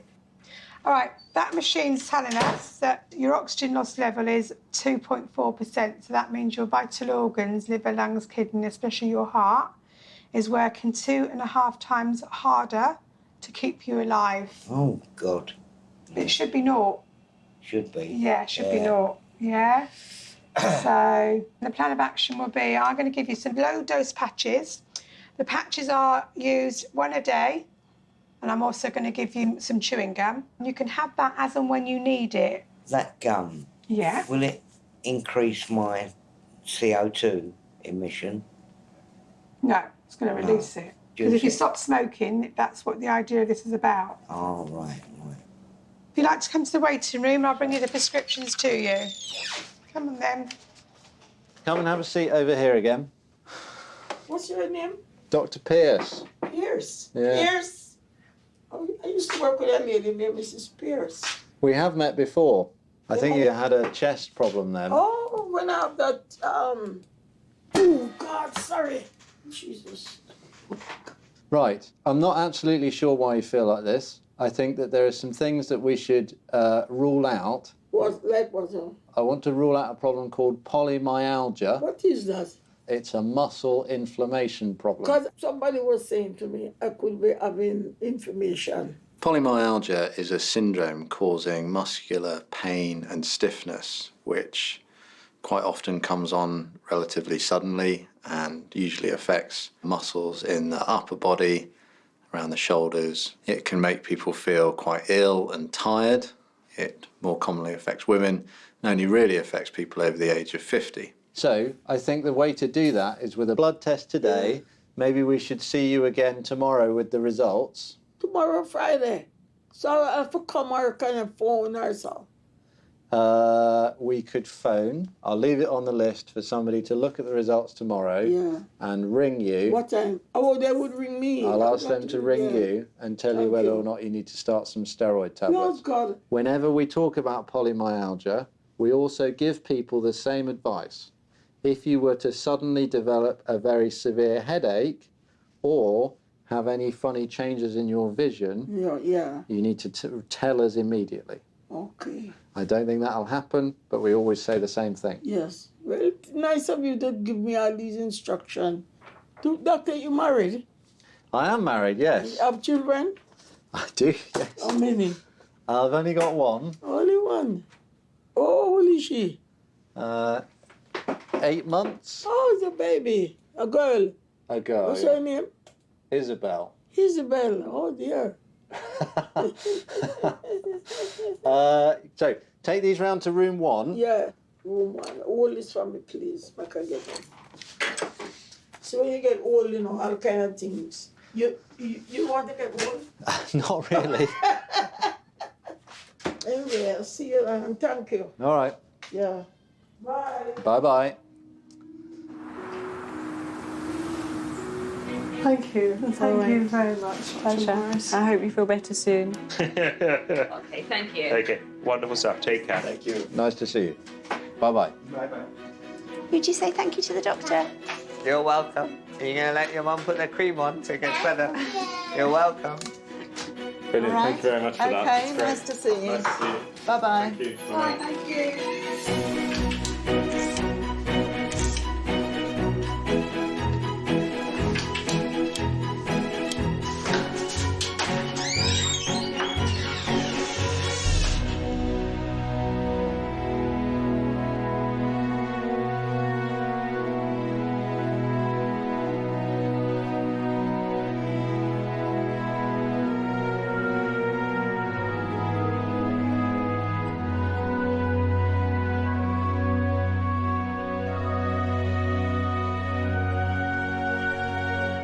Sometimes if you have sex too much, your semen quality goes down. Okay. So during that fertile period is perhaps not have sex so much. Okay, all right.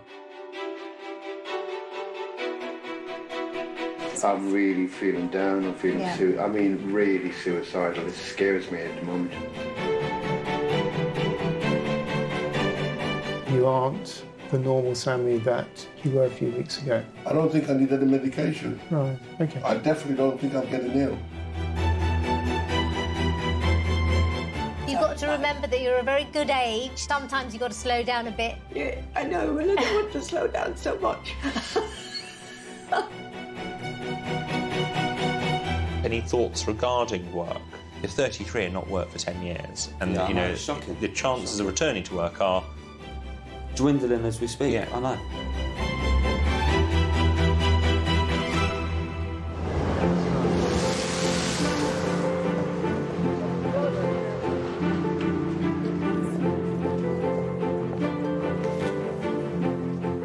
Morning.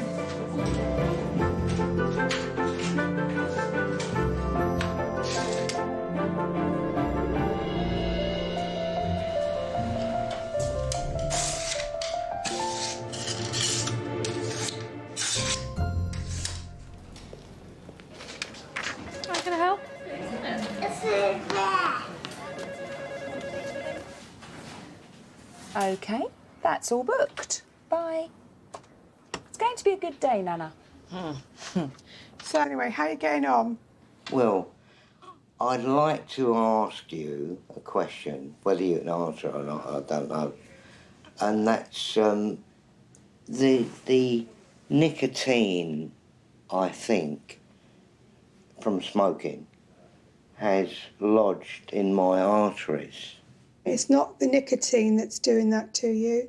It's all the rest of the rubbish that's in a cigarette and chemicals. Yeah, Yeah?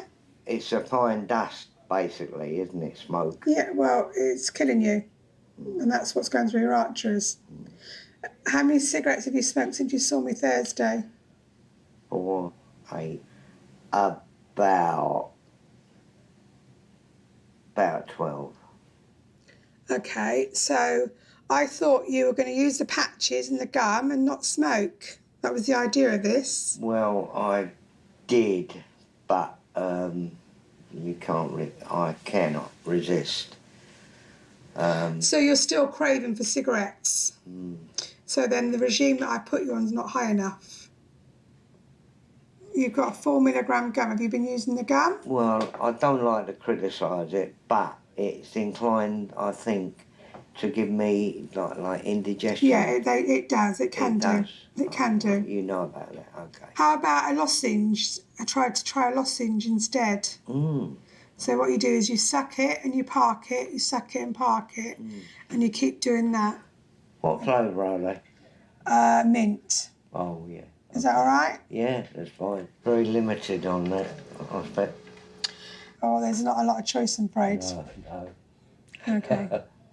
I'm not being picky. Okay. I'd like to try them if I can. Okay, and I'm going to up the patches, so 5 extra milligrams in it. And we'll see if that regime helps then. Okay. So, are you going to come back and see me next week? I have to check my diary. Okay, well, I'll make a new appointment because you need to see me. This is something you need to come back and see me for. Okay. All right? Yeah.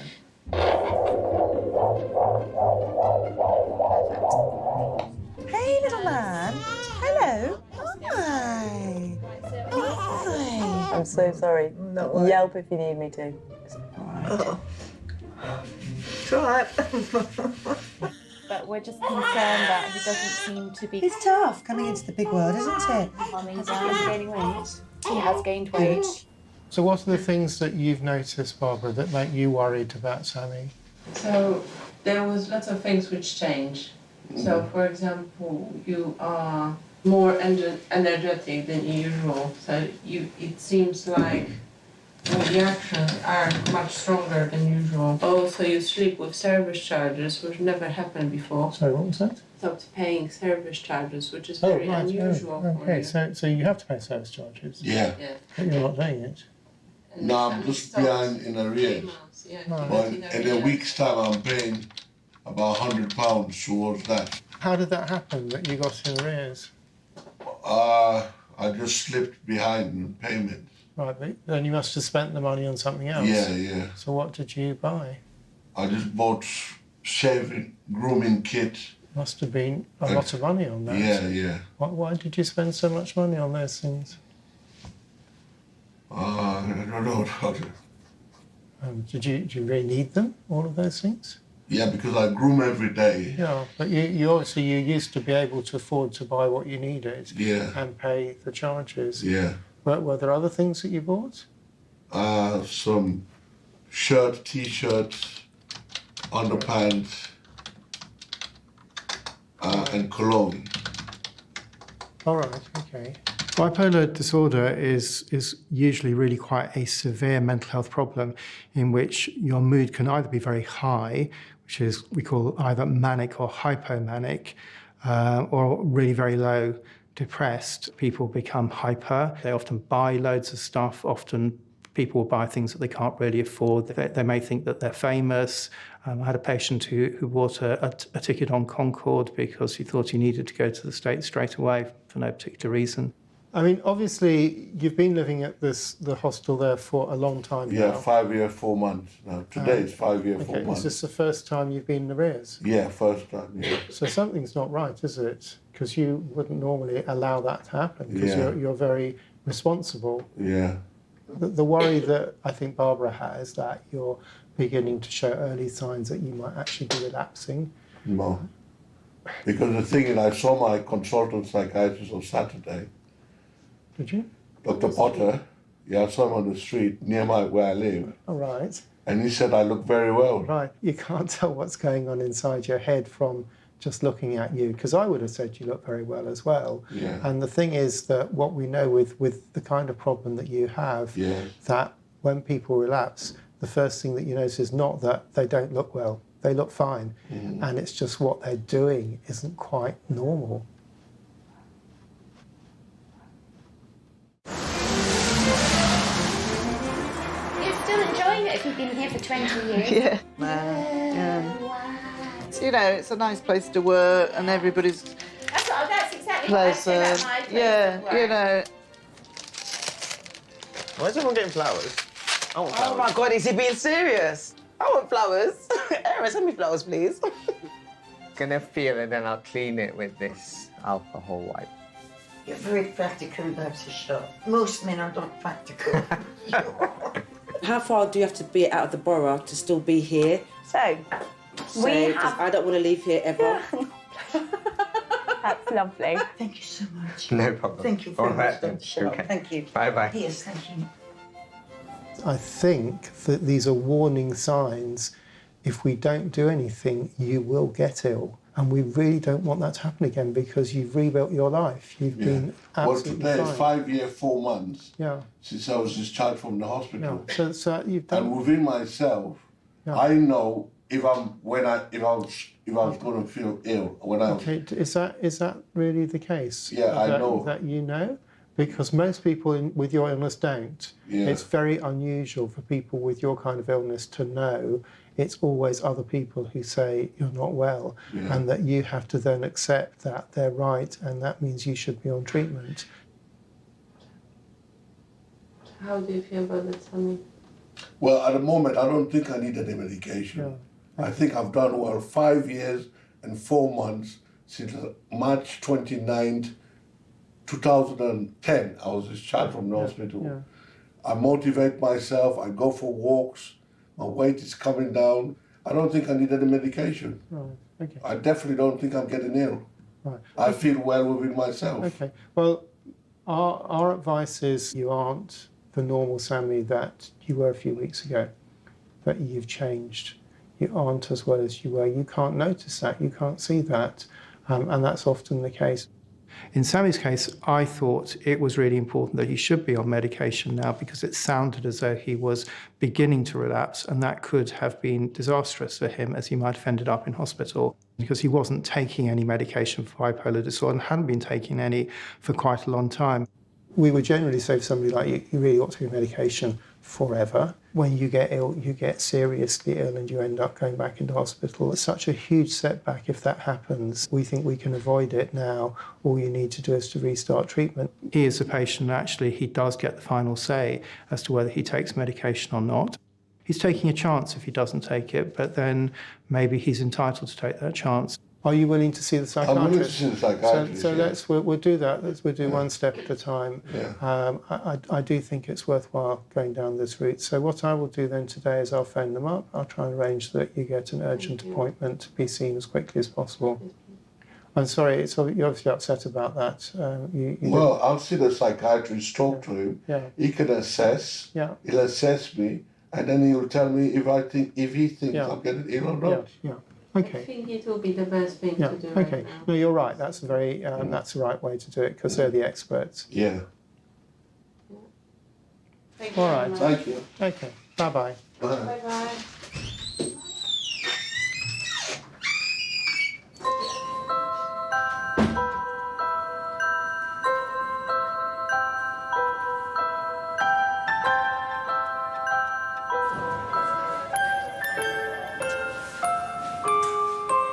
Yeah, take a seat.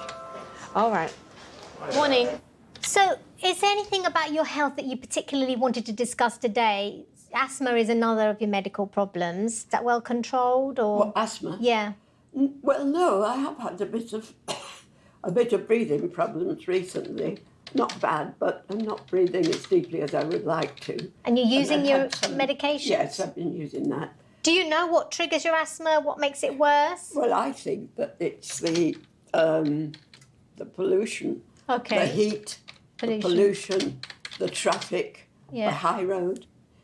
Have you had any falls, or do you worry about falling? I could walk without the stick, but I'm not confident on the high road because of the kids. Well, on the road is very uneven. It's very and there's lots of uneven. people about, isn't there? And there are too many people, and they Yeah. don't notice you, and they bash into you, and I mean, I really think it's safer to have a stick. I think actually what I'm objecting to now is the scooters. There's so many of them. Yeah, and the little kids as well. And They grown-ups go on ahead of scooters. their parents, so they can't even. Exactly. They Yeah. don't know what they're doing. Parents are usually on mobile phones anyway. But you feel well in yourself? Do you feel well? Well, I feel a bit miserable sometimes, but mainly, I mean, it's just not getting around as much as I did. The mobility. It's just a bit depressing not to.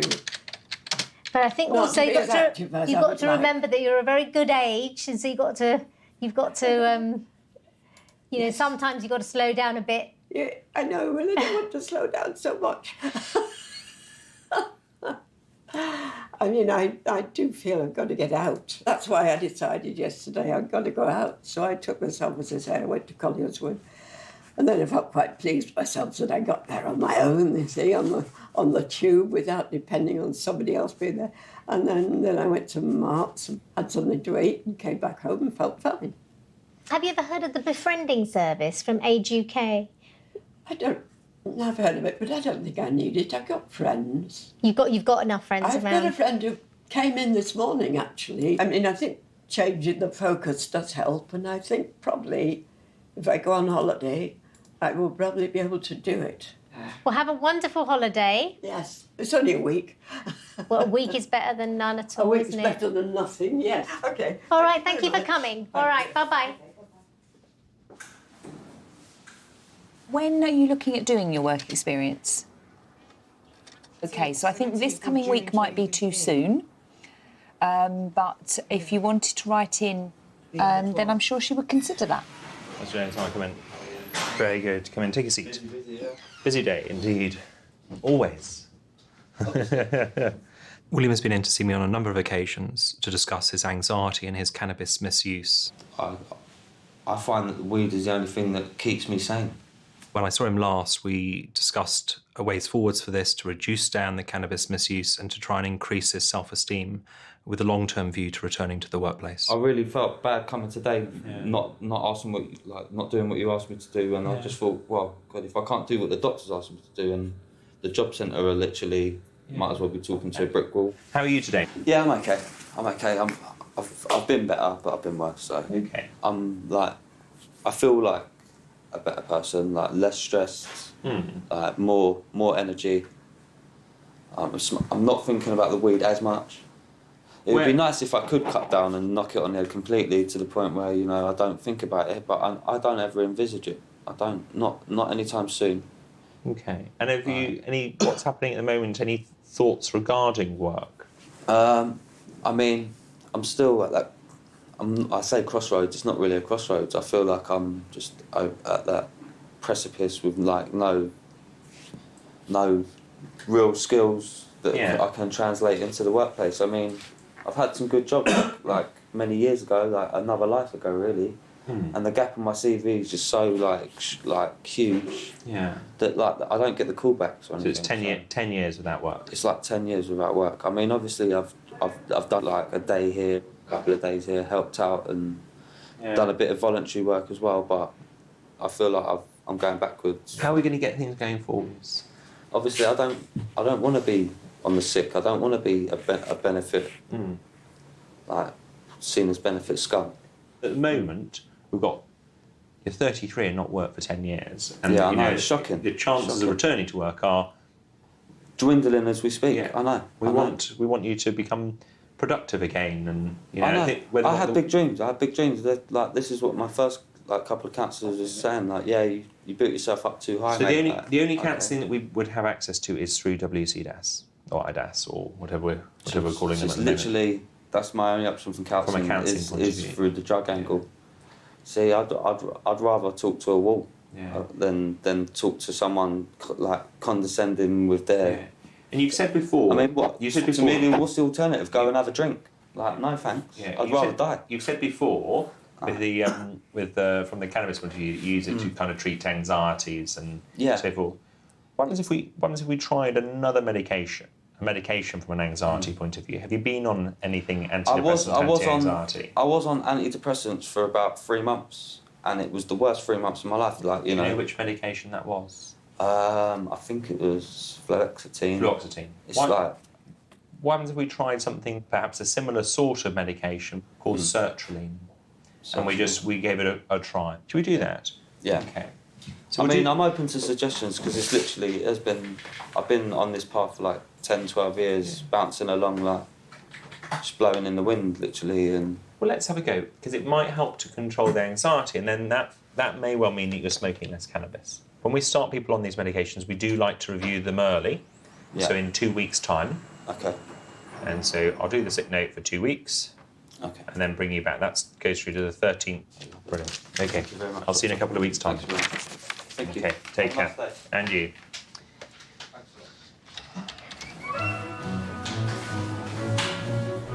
No problem. All right, bye. Good morning, Vicky speaking. How can I help? Yep, they'll be ready to collect after 4 tomorrow. All right. Oh, bear with me. Hello? Would you like your daughter to come through? Yes. Yes, please.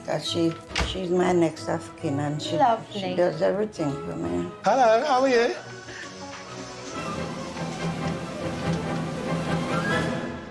Come in, take a seat. I'm an idiot because I've just been swimming and I've gone completely deaf. Oh no. Well, not completely, but I've got one question while I'm here. I was sorting through my pill drawer, found this packet which is only February, and I've no idea what they're for.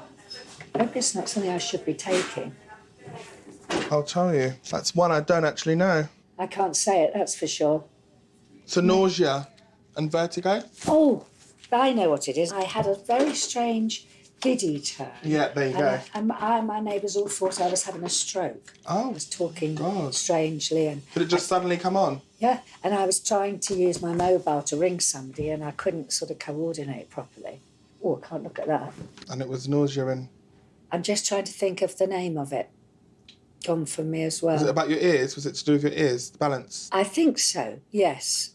Labyrinthitis? Yes, that's it. It was very frightening because when I couldn't use the phone and I was feeling unsteady and I'd thrown up all over my flat, but I got to the front door and the dustmen were just there and they were wonderful. Oh. They went down the road and got my friend for me. Did it feel like you were on a boat? Yeah. That's the imbalance of the ears. Yeah.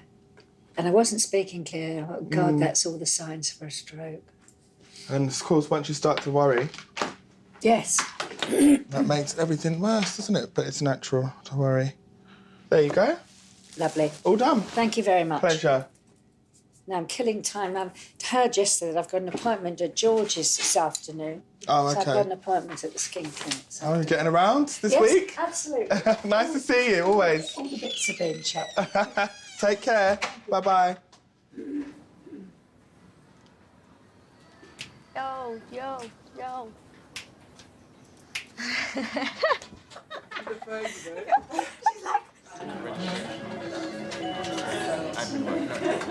Hi, Patrick. Come and have a seat. How are you? Not great. So it's been a while since I saw you. I'm really feeling down. I'm feeling Yeah. really suicidal. It scares me at the moment. So I had a letter from A&E from a couple of weeks ago. What happened? I ended up going to St George's, which I got an initial assessment, and I waited for about 4 hours and basically discharged with 2 leaflets. Nothing When anyone ever comes in and tells us about them feeling low or feeling down, it's really important to explore with them exactly how extensive those dark thoughts are.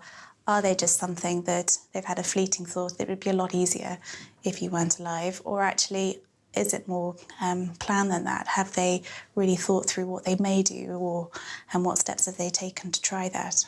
So had you done anything to actually hurt yourself, or was it just the kind of number of thoughts of it? What happened is I started drinking and I knew that was dangerous, so I stopped drinking when I phoned, and it was the thoughts that where it would lead.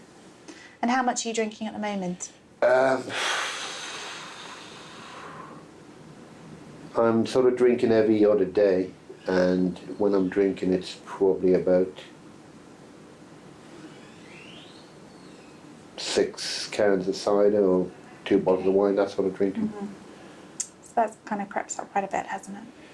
Yeah, from not drinking at all and slowly coming back to it, I mean, that's what scares me. If I'm depressed and I'm anxiety, if I put alcohol on top of it, it's dangerous. It's really, really dangerous.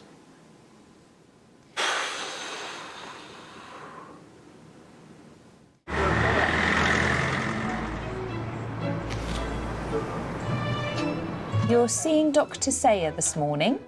He'll see you up to 15 minutes late, so hopefully you'll be here, but I'll put him a little note. How are you? Good morning, you all right? That's it. I must stop coming in here because I was in yesterday. Well, just bring your bed.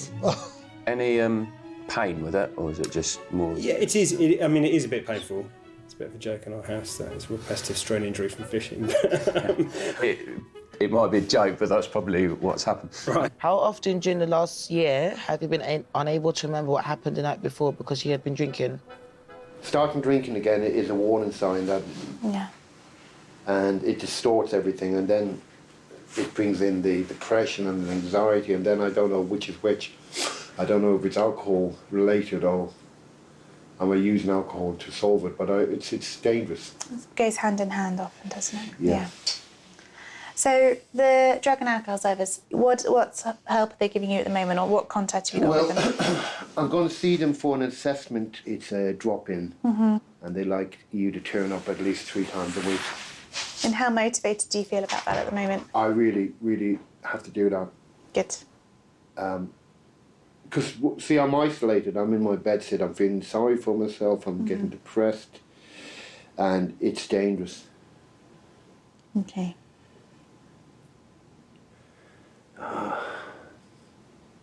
Sometimes I just feel like, oh, what's the point? Mhm. It's just a game.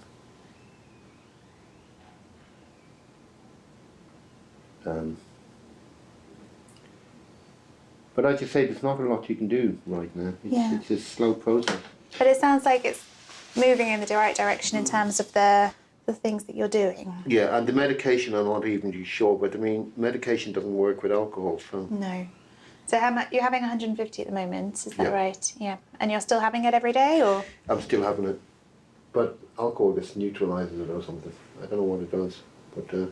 Yeah, so alcohol's a depressant, isn't it? So it kind of switch, I mean, there's no point in having an antidepressant Yeah, when you've got a if you're going to take a depressant as well. Yeah. So we know that you've got a lot of insight into things, don't you? You kind of know how things go. You've done this merry-go-round. Yeah, the counselling, it seems to be going okay. It's something I've been looking for over a year. Yeah. And I finally got it, and if I finally got it, for Christ's sake, tell her what's going on. Yeah. Because I tend to tell people what I wish was going on. I convince people I'm actually okay. Yeah. This other woman from Ones With Mind, she's really helpful. She contacts me about once a week. Okay, so that's extra support there. Yeah, and it makes a difference. And Good. she's the one encouraging me, do this, and it's like somebody giving you a checklist, and it's so helpful, because you just do it. Good. Yeah. Do as you're told. Yeah. All right, it's nice to see you, Patrick. Okay, so that's everything. Okay. Later. And then- Okay. Cheers. Bye.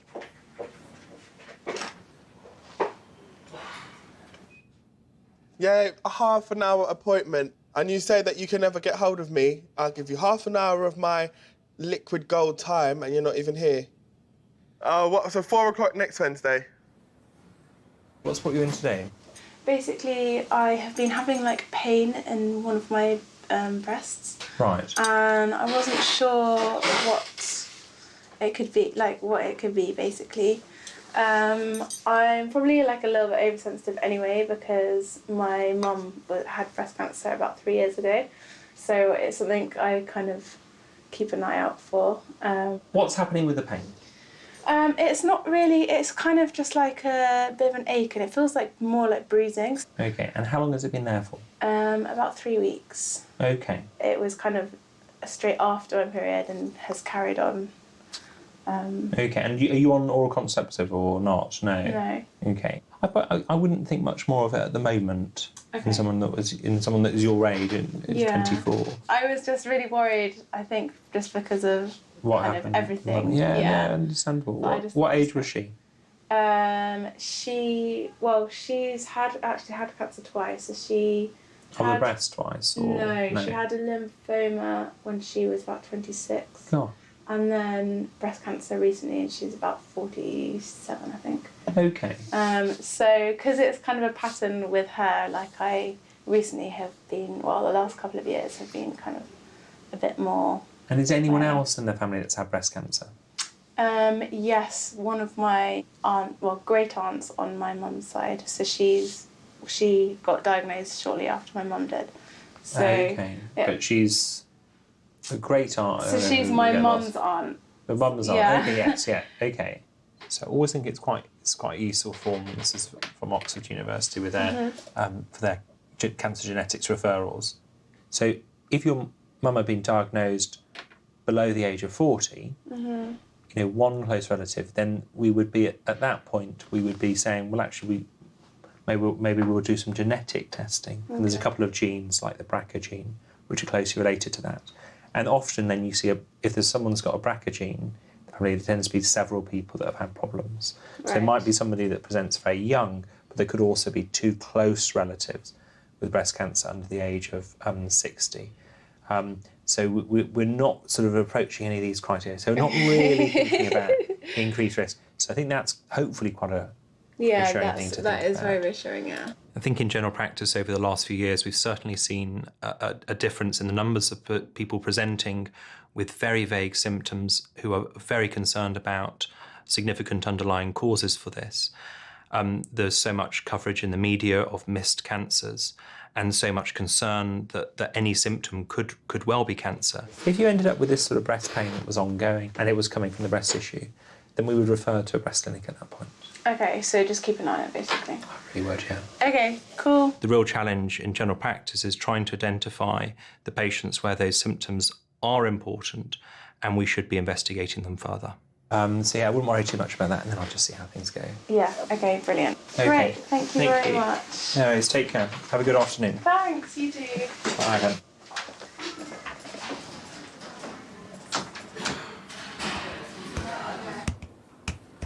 $10:30, is that with Dr. Shah?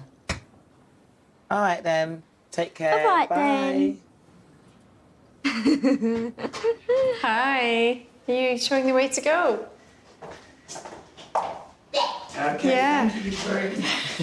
Oops, Who's this? Is this your... No, it's my friend's Your grandson. friend's grandson. All right. Angela suffers from high blood pressure and comes to see me regularly to monitor this and to get her blood pressure medication.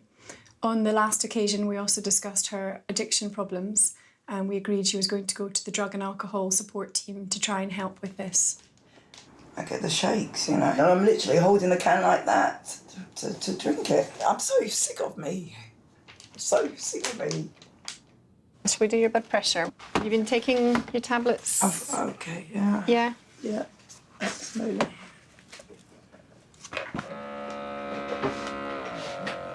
Come closer. Blood pressure's great. Sorry to Is interrupt. I've never seen it so good. 119 over 78. Oh, brilliant. Happy days. So what happened then? I broke it. I broke these bits. I can't remember. Sector cranium or something. What are you doing? Oh. So what actually happened then? You were in a fight. Who was the fight with? Doesn't matter. Okay. But the thing is, he punched me right here. It's gone down. But it was so there. It was there. It's the lump is still there. I said, if you're going to X-ray me, X-ray my head, but they didn't. But I went after 3 days after the fact. It just got out of hand. It went like that. And that was it. How much? So he punched you first? He did, yeah, right, yeah. It's still there. It's still like it's going down, but it's still. Yeah. It was all over. It was all over. I even called the police. You called the police? Yeah. And did they? Because I took the knife and I went for him and I just thought, Angela, just leave. I ran with the knife and everything. Okay. So where do we go from here? Did you ever go back to IDAS? Of course, yeah. Oh, yeah. I'm still liaising with them. I've got an appointment. Of course. I need them. I can't do this on my own. I need you all. Do you have a social worker through them? I ask you this all the time. But... No, I still haven't. And I've not for want of trying. No. They didn't even bother with me. I don't know why. And this, you're seeing someone, Yeah. is she like your caseworker? Or She is. Is she good? It's very hard for me as a 44-year-old to deal with somebody who's in their 20s to tell me what. You know, it's embarrassing. I feel embarrassed. But, What kind of things do you talk to her? Is it focused I don't talk to her about anything, to be quite honest. Okay. With you. She's too young. I can't work with her, to be quite honest with you. I've got children her age, man, Yeah. or a child, my daughter. It's not cool. I don't feel comfortable. I really don't. I mean, you can say that. You can say it doesn't need to be a personal thing, but due to sort of age difference, it's not someone I feel. Isn't that not age discrimination? No, it's completely within. Ageism, is that what they call it? Yeah, but I think it's fine. So it has to be somebody that you feel you can speak to and can help you. I'd rather somebody else I could speak to. I'm going to try and just speak to them at IAPT as well about this. If you can give this, I've just put it together with the appointment. This is a letter. If you can give that on Thursday. Yeah. If you want to ask for someone different, that's up to you. I haven't said anything. I don't want to compromise. I'll give you 3 months of your blood pressure tablets. Yeah, Make it awkward I when you see appreciate her. that. Okay. There's the prescriptions, months of each of these. Okay. Come, let's go. We'll get some outside. Thank you. Fine. Well done. I will Thank see you. That's Thank you very fine. much. Blood pressure's very good, and we'll yeah. see. I'll try and speak to IAPT and see what they say. Thank you. Okay.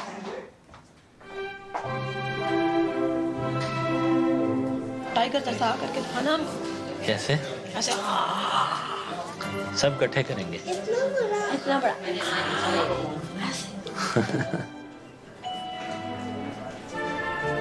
Hi, I'm Sean with the doctors. I'm good, come in. What can I do? I'm good, thank you, yes. Excellent. What can I do for you? Well, my wife and I are trying to have a baby. Yeah. And she's come in, she's a member of the same place as well. And Yeah.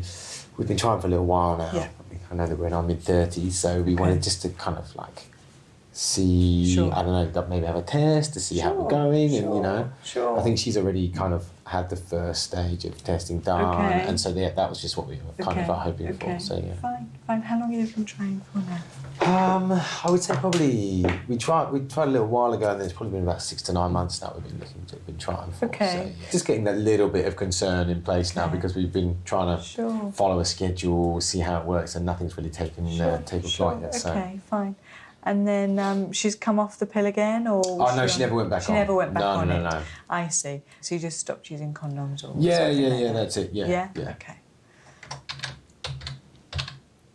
And how often are you having sex?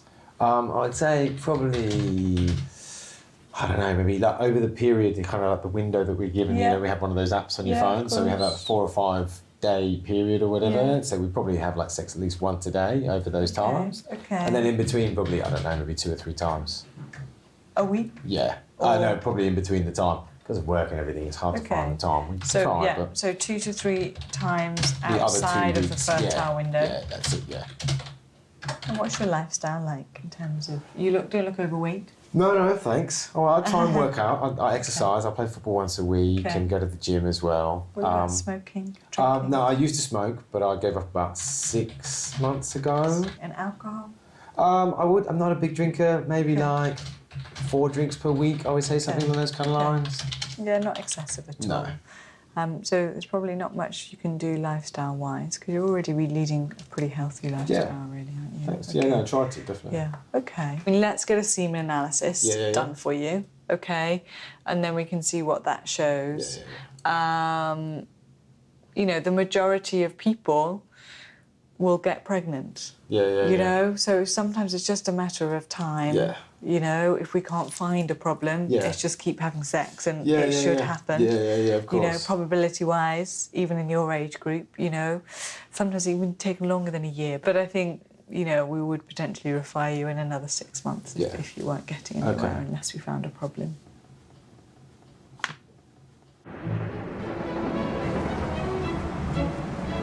I've been coughing for weeks and weeks and weeks, and I've been given an antibiotic. It's not working. Are you breathless?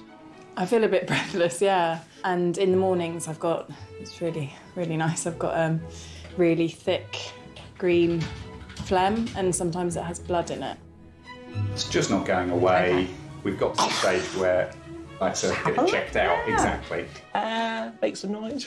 Oh, the roar was good. The roar was good, but actually the singing was better, and we got to see right to the back of the throat. I mean, they're all for the chest. The one you had is actually for the chest.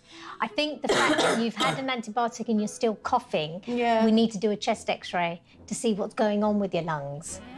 It looks absolutely perfect at the back. So she's looking good. Hi, Sheila. Hi, come on in. Come and have a seat. Thank you. Right, Dr. Beecraft, how can I help? First of all, I had this this cough going on for a week now, and yeah, I know it's probably you've heard loads of people going on and on about their coughs, etc. But like I say, it's keeping me up all night. Can you give me some antibiotics for that? Fine, let's have a see. So, are you a smoker? Yes. How much do you smoke? About, I don't know, 6 cigarettes a day. Okay. Yeah. And is that something you've done for a long time? Yeah. Yeah, okay.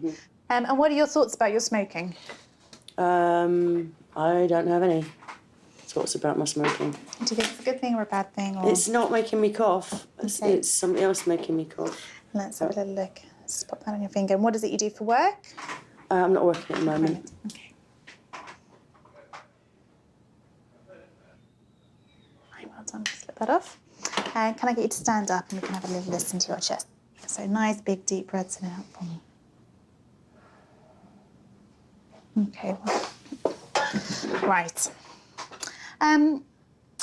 You have got some extra noise in your chest, so yes, I think you do need some antibiotics. I was just looking at your notes before you came in and saw that actually we never see you very often, but when we do, it was kind of about a similar thing back in December. My worry is you're getting these chest infections relatively regularly, and that's probably related to the smoking. When you're younger, you smoke and it doesn't really affect you, but over time, it will start to build up, and this is often what the pattern we see is people then start to get ill more quickly. Okay. So I think we need to be a bit careful about your smoking. Okay, I'll quit then. Have you ever tried to quit before? Yeah, I think I've quit for a couple of years before, and well, I have, it's part of my sort of my morning thing. I have a roll up in the garden. Yeah, I'll work on that. I mean, because we've got some of our nurses here do kind of a stop smoking kind of session. Yeah, and I think it's about you deciding to do it. Really, yeah, it's the, so it's the kind main of thing. motivation. I think Yeah, is coming from you. But okay, I'm sorry, 3 times a day for a week. Yes. And then leave it a few weeks and then come back and see me. Right. And make it a double appointment. Yes. Okay. Okay. All right. Take care then. Cheers. Bye.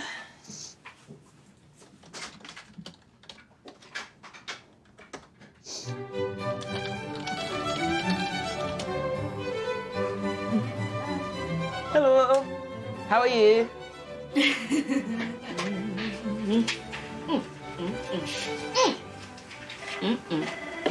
I need to pee. Aaron. I'm gonna go.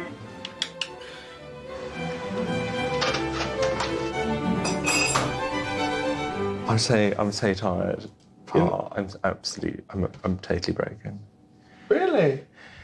I had one of those big pints of Red Bull, so I'm going to go and have another one of those. Plus. Okay. Red Bull.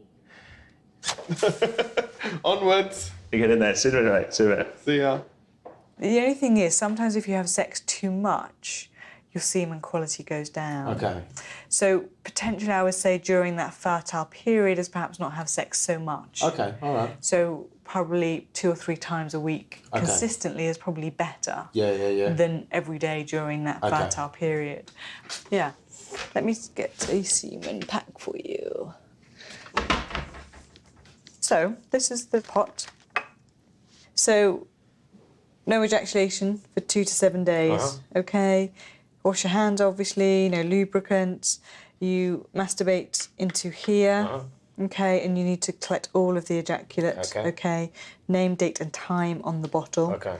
And then you need to get it to the pathology lab within an hour of doing the sample. Okay, This is the all tricky right. bit. Yeah, okay. The other problem is that the hospital is not the local hospital. Oh, okay, all right. Logistically, you've got to think if that's possible. Quickly. Okay. I've got a car, so. If it's not possible, okay, Yeah. then they can arrange for you to have a room in the hospital. Okay, yeah, to masturbate in, okay?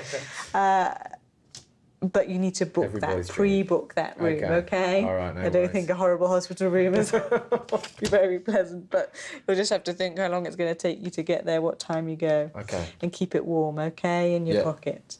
Okay? Okay, all right, no worries. All right. Tray. Okay? No worries. And then we'll find out. Hopefully it'll be fine. Okay, all right. Good luck, okay? Well, thank you very much. Appreciate it. And we'll get the result, and then you can give me a call for the results, okay? Okay. Once you've done it. Oh, wonderful. Thank you very much for all your help. right. Appreciate it. Bye-bye.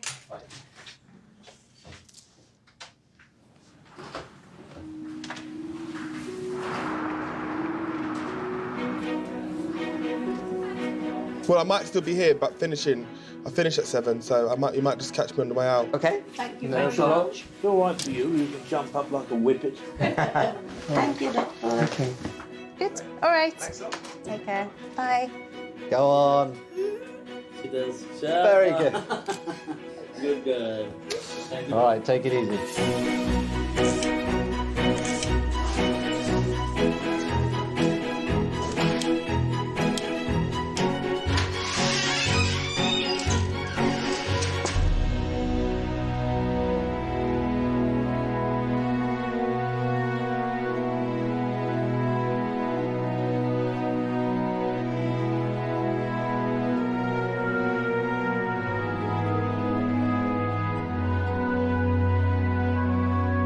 I squeal in the night because it's like someone's sticking a probe in my leg.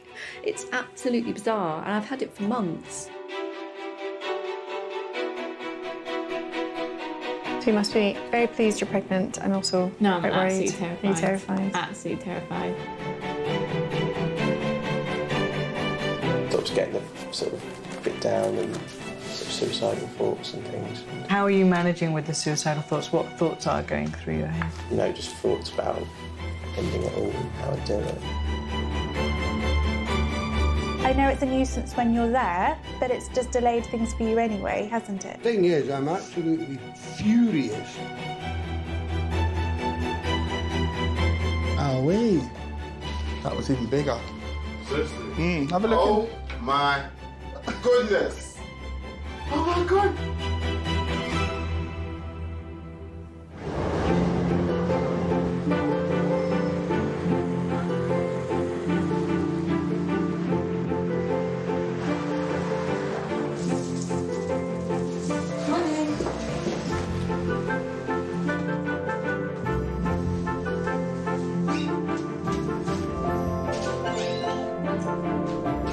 Good morning, Anisha speaking. How can I help?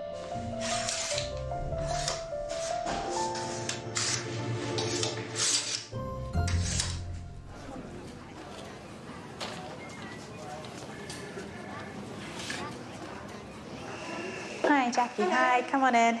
How are you? I'm good, thanks. And you? Good, fine. I've got Dr. Dillon with me, who's just started with us. So she's just watching at the moment. Right. How are things? Fine, but it's really daft. But I've got a bee sting. Ooh. On Saturday, And it didn't hurt really at the time, but yesterday and today it's swollen up and it is so sore. So I just went to the pharmacy just to see what can I put on. I've been putting Antisan on it. Okay. And I've taken Piriton, but it's just so sore and itchy. But he said, oh, I think it might be infected because it's a bit hot and throbbing. So he said, oh, just see. So this happened on Saturday? Saturday. Yeah. Okay. And I'm just going to squeeze your nails, so it's going to be a bit sore for you. I'm not actually convinced that it's infected. Oh, good. It's really difficult with fingers because if you'd kind of got bitten here, it would just swell and it'd be able to swell a lot. Whereas with fingers, for some reason, they can only just swell a tiny bit. Right. And if they get to a point and they just get too tight and it gets really sore and throbbing, which is what you're this is what it's like, but I'm sure that's fine then, do you think? It is fine. So antihistamines are the right thing to do. Okay. The other thing that would be really good is if you can elevate it. So tie your arm up so it's around your shoulder. That would just help gravity to kind of get rid of some of the swelling, and hopefully it would get better. But I don't think it's infected. They're a pain, aren't they? I know. I mean, I have been stung before, but I can't really remember it. But honestly, even at night, I've been waking up because I've been going on it, and it's so hot and sore. Right. That it? That's all. Don't need to do anything. Lovely. No, fine. Okay. Keep doing what you're doing. Yeah. Lovely. Thanks a lot. Bye. Bye.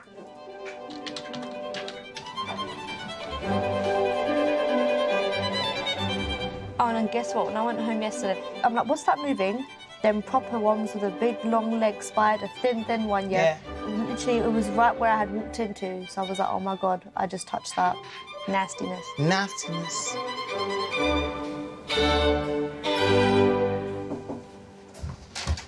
Hello, come through. Please have a seat. I'm so sorry to have kept you waiting so long. I apologise for that. How are you? I'm all right. Great. I don't know if you remember, I had a spine fusion Fracture. operation, yes, to sort of fuse the fracture. I don't know whether this is related at all, but since that operation, I've had these weird, they're very difficult to describe, these weird pains all down through my legs. Frances had originally come to the surgery a number of months after she'd fallen over in the snow. She had significant back pain, and an X-ray actually showed a broken bone in her back. She went on to have an operation to stop the pieces of bone from moving around, as it was thought that that was what was causing her back pain. The minute I lay down to go to sleep, turn on my side, and then it's like electric shocks just whizzing up and down my legs, all around my knees, hips, ankles. It's really distracting, and sometimes I squeal in the night because it's like someone's sticking a probe in my leg. It's absolutely bizarre, and I've had it for months. Had you ever had it before the operation? No. When did this start? Well, it's hard to describe because it's kind of crept up. I'm just sitting like waiting for you then. You know, I had sitting like that and I get pains down here and it's weird. But going to bed, I sort of lie there and it's like, okay, it's starting. I can feel it starting. And then they whizzing around, bizarre electric shock type pains. Electric shocks? That's sort of what it feels like. They kind of creep up on you and then they go they whiz. Do you have pain in your back now? No, the bone pain went immediately as soon as they fused the bones. The muscles have taken ages to heal. So these pains, is it mostly in your right leg or your left leg or both? Mostly my right leg. I might ask you to pop your trousers off if that's okay. Jump on the couch and then there's some more blue roll that you can just pop on your lap if that's okay. Yeah. And if you give me a shout when you're ready and I'll come through.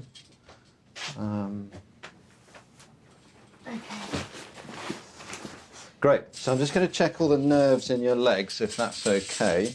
What I'd like you to do now is push up off the bed with that leg, and now that side, and pull down, and the other side, and bend your knees up for me, and push me away with that leg, push me away, pull me towards you.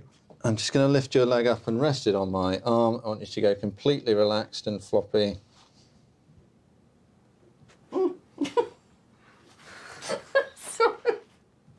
Good. Feel free to pop your fingers on, come and have a seat.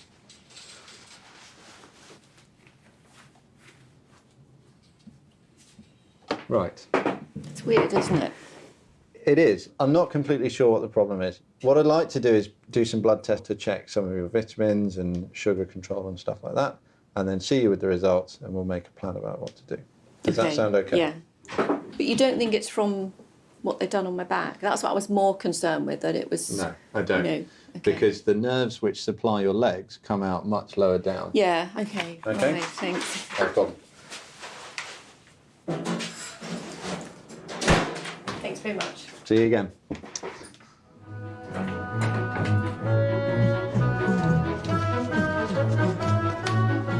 You're making tunes for us.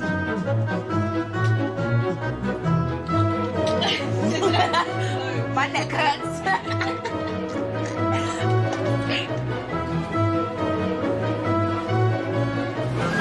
What are we up to? Apart from being very, very angry, now I went to St George's. I got there at 2 o'clock. She looked in both ears, clogged up with wax. Right. So she said, you have to see the doctor in order to get syringed. Right. 3:25, I was rather miffed because I was still sitting there. So I guess what's happened is you left without your hearing test. And you came the other day to get your ear syringed, and there was a problem there. And so your ears are still filled with wax, and I'm going to need to refer you again to get them sorted out. Is that right? Is that where we're going with the story? More or less, Yeah, yes. okay, But fine. the thing is, I'm absolutely furious.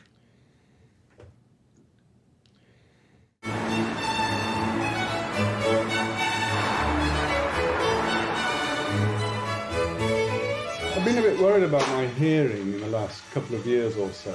Yeah? I don't catch things that people say and everybody else does. Partner keeps telling me to get my ears checked because she thinks I'm going deaf. She also talks to me when she's not in the same roome and expects me to hear her. The one on the left, it sounds like roadworks at night. Oh, really? As I'm talking now, I feel as if I'm hearing out of this ear, this ear, but not this ear. They fit very well. There's a little bit of gunk coming out of his right ear.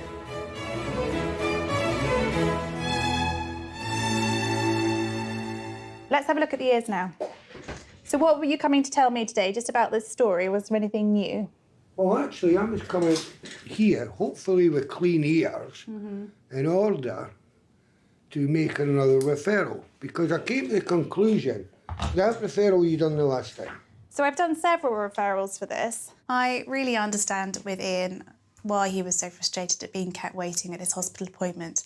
The problem is that all the clinics and services are really overused and oversubscribed, and so inevitably there are delays in treatment. Sometimes I think people forget that. People will get the care that they need, but often it may not be as smooth as they'd hope. But at the same time, I'm not impressed by these olive oil drips, because every time I put the cotton wool in and take it out just before going to bed, it's just the staining of the olive oil. So the reason we get you to use the drops is hopefully it will encourage it to come out, but if not, it softens it, so it will make it a lot less painful for you to have that wax removed. So I know it's a bit of a nuisance having it done, but similarly, it needs to be done for us to get the wax out. Yeah, I understand that. What I was thinking, though, is like going back to an old and tested method which worked, was getting olive oil, not the drops, heat it, and then pour it in, and then put in the cotton wool, because the heat from the olive oil going in is going to melt it a lot quicker than cold olive oil. But it will also damage the skin in the ear. So I wouldn't heat up oil and put it in your ear. I think that would be a disaster.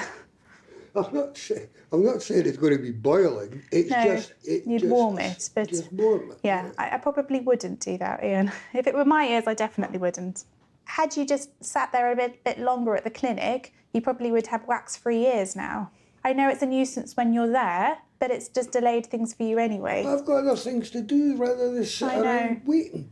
I do get that, Ian, but at the same time, you're going to not have your hearing so well for the next couple of months while we get this sorted. Nothing unusual then, is it? Okay, right, all done.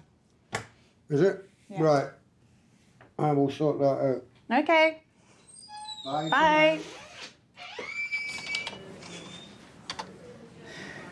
There's nothing especially wrong, but there is something that's concerning me, and I don't know whether it's something or whether it's nothing or what. But just to give you a bit of background, my best friend was diagnosed with ovarian cancer 2 months ago. Okay. And I don't know whether it's just because it's very close to home and I'm seeing her and speaking to her every day, that it's making me concerned about ovarian cancer, other types of cancer, just all sorts, really.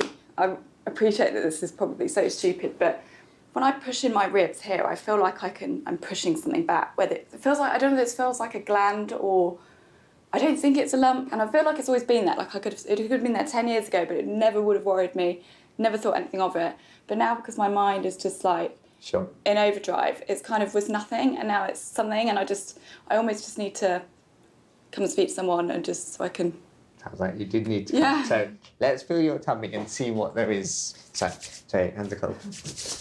So actually, show me where you felt at the top. Here. Yeah. So if I'm lying down now, I actually can't feel anything. But you know what, I just find myself there all day going... Feeling it. And now, and then I think, because I think that's, I feel like I can feel something constantly, and I know the minute I'm not thinking about it... Okay, let's start with this and see. Okay, tell me if you get any pain at all.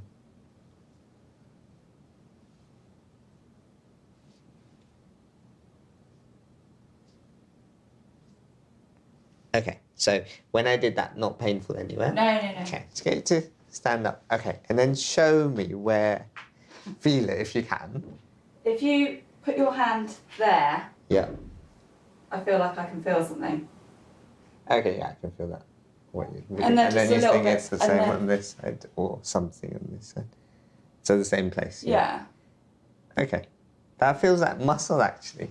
That's it.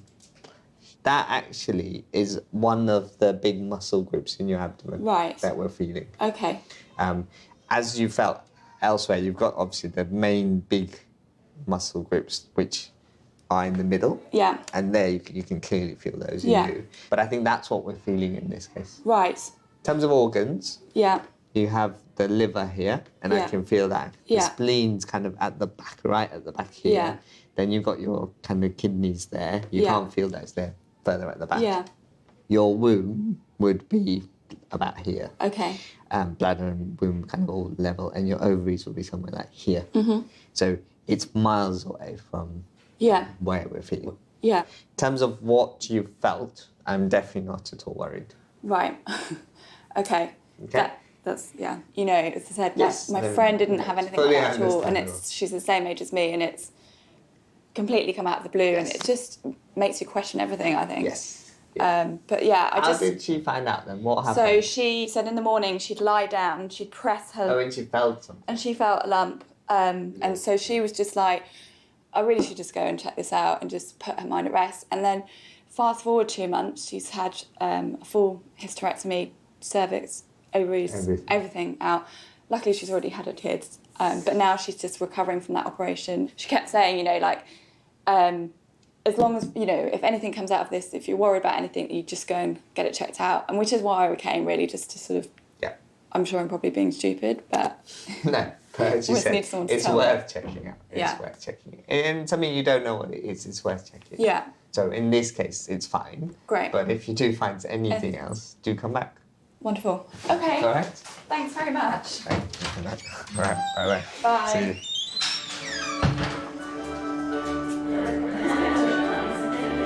It's like musical rooms out here, boy. They've all just shuffled around, so they're in different rooms, but we're aware of where they are and stuff, so it's fine.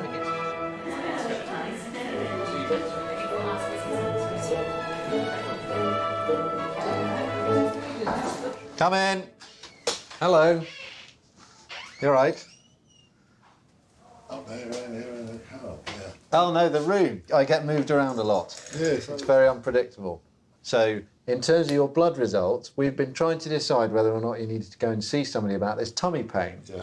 Over a number of appointments, Leslie and I had discussed his abdominal pain, his diet and his lifestyle. I buy some, what they call, not chicken nuggets. I eat, like, say, 30 of them in one go. The last set of blood results was completely normal. And I think, actually, you probably don't need to go and see somebody about your tummy pain unless it's bothering you. Unless it The blood tests come back a bit. No, the blood tests are normal. Because we've talked about your diet quite a bit and the fact that it can be very erratic. I think that you can get some tummy pain if you're not eating a regular and healthy diet. That's right, yeah, and that's why I go to these nutrition classes. So I've been to a couple, and you learn a lot. Initially, you walk out the building thinking, oh yeah, next time I get money, I'll go and buy some of this, some of that, some of this, some of that. Because when I get the money, it goes on what I normally buy. I think to myself, well, I should really buy a whole bunch of salad. Yeah. And, just eat like a rabbit for a week or a couple of days. That's what you call it, rabbit food. Rabbit food. I didn't know you were going to nutrition classes. Yeah, we had one in the house. And, what kind of house is it that you live in? It's like a hostel. I was offered a place 2 years ago and I didn't take it. Okay. Because of their rules. Yes. Their rules being you can't have a beer. No. And it's not so much that, you can't have a beer outside.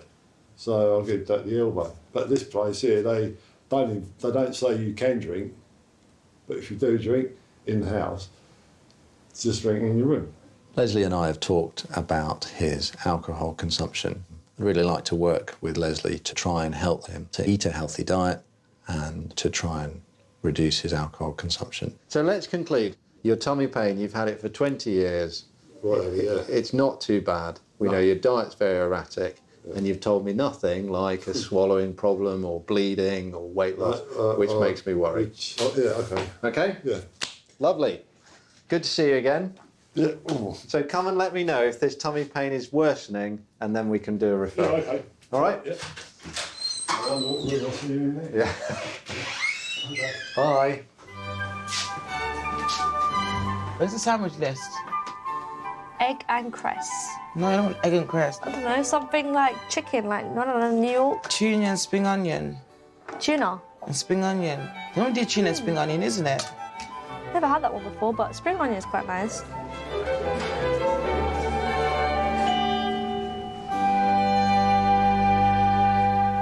Hi, Mark. Hey. I'm okay. How are you? Yeah, right, not bad, thanks. Yeah. Yeah? Okay, yeah. Okay. Yeah, well, I had my first CBT appointment for 8 months, I think, last week. So just sort of tweaked a few things that I was doing.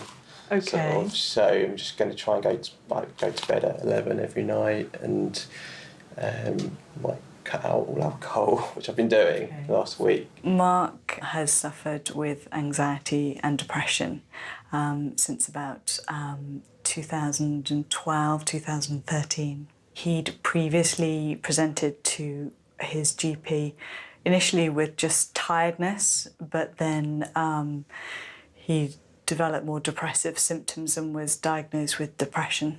Also, I've been keeping like a sleep diary and activity diary. Yeah.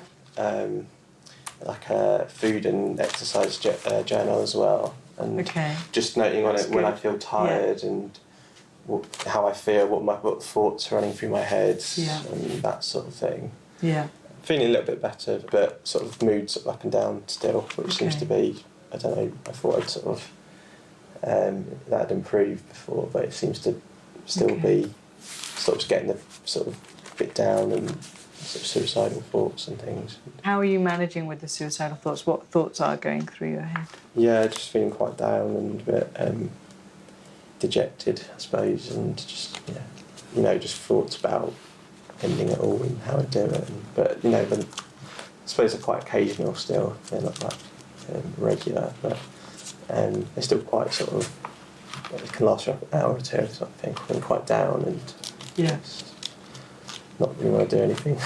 Yeah, and that happens a couple of times a week? Or? Yeah, it's not that regular. It's probably every other day, every few days, maybe something like that. And what do you think about what you would do, or what your options are? Yeah, that sometimes. Yeah. And what have you thought your options are? Just sort of running away or stabbing myself or something like that. Okay. Yeah.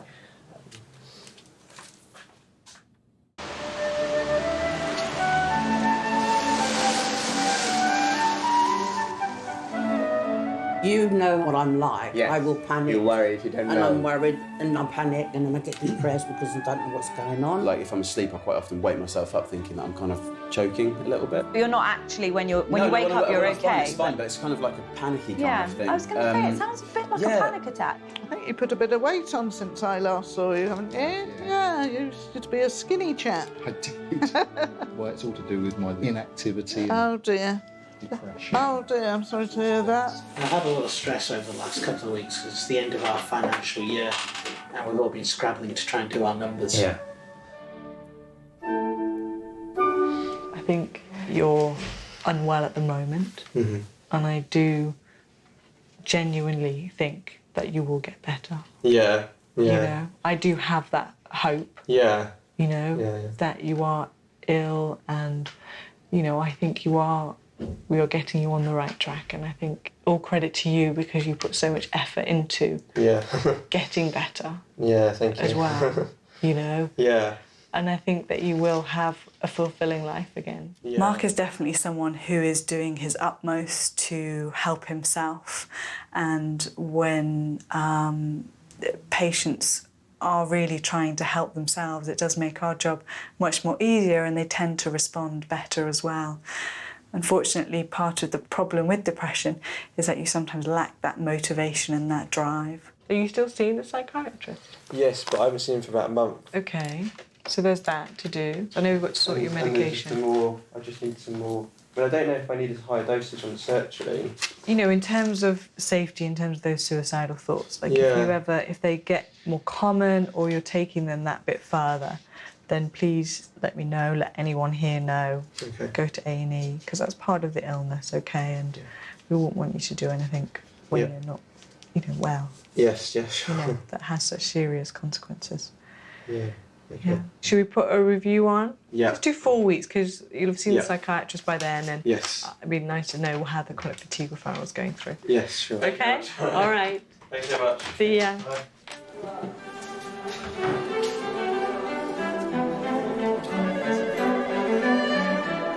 Nothing for today, I'm afraid. Oh, actually, I've got a 4:30.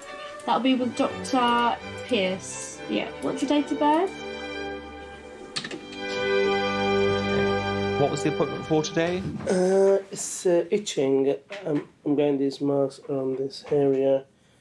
It's mainly upper body and around neck as well. Okay, let's have a look at the rash a little bit more. You want to take off? Yeah, if we lift this up, see where the main bit of rash is. Okay, it's quite noticeable, isn't it? Do they come up as little pustules or? No, it's the same, but it's very irritating, Yeah. Okay, and do you share a bed with anybody at home? No. Okay. How long have you had the rash for? This is, I think, about 4 or 5 days, this front side. And it's very itchy. Yeah, but the back one, because I can't see it. So. The back's where it started off, though. But I think it's not much now, probably. Yeah, it's not a very specific one, but has been itchy on there. Yeah, but it's a long time. But the last few days, it's just mainly here, and then yesterday I had a very bad towards the neck. It was like here. Just very itchy around there.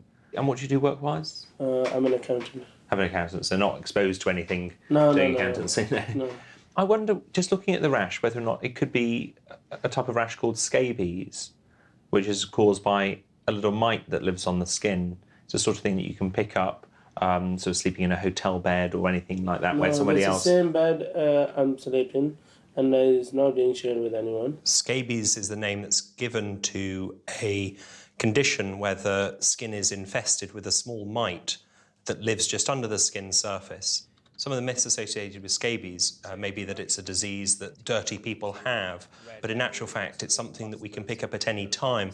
This will be something that they would have come into contact with a number of weeks before, maybe really anything up to 6 to 8 weeks before the itching has started. And yesterday I requested the antifungal cream for because I feel smell down the bottom between legs and armpit. Let's have a look at the armpits as well. Let's have Because we might just try a tablet from a fungal point of view. Okay. And in there, so just it's very itchy around here. Yeah, it could be. It's not very classical of intertrigo. And a similar thing in the top of the groin. Yeah, here. It's not itchy, Yeah. but it's a smell. The antifungal cream tends to improve that, does it? Yeah. Because it's after a long time I'm having it, because it's worked really good. Well, let's try a slightly different approach to it, and we'll go down the route of a medication, like a tablet form of the cream. The areas where this is happening, whether or not there is a fungal component to it, it's difficult to know. But we'll see what happens with this rash over the next 2 weeks. Okay. Thank you very much. Take care. Take care.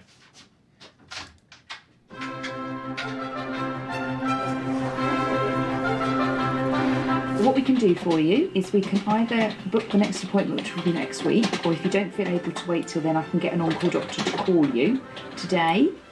Are you available to take a call today?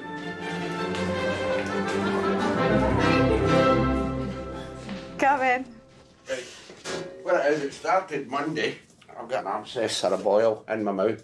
Can you see where it's swollen? I can, yeah. Right, do you want me to open it up?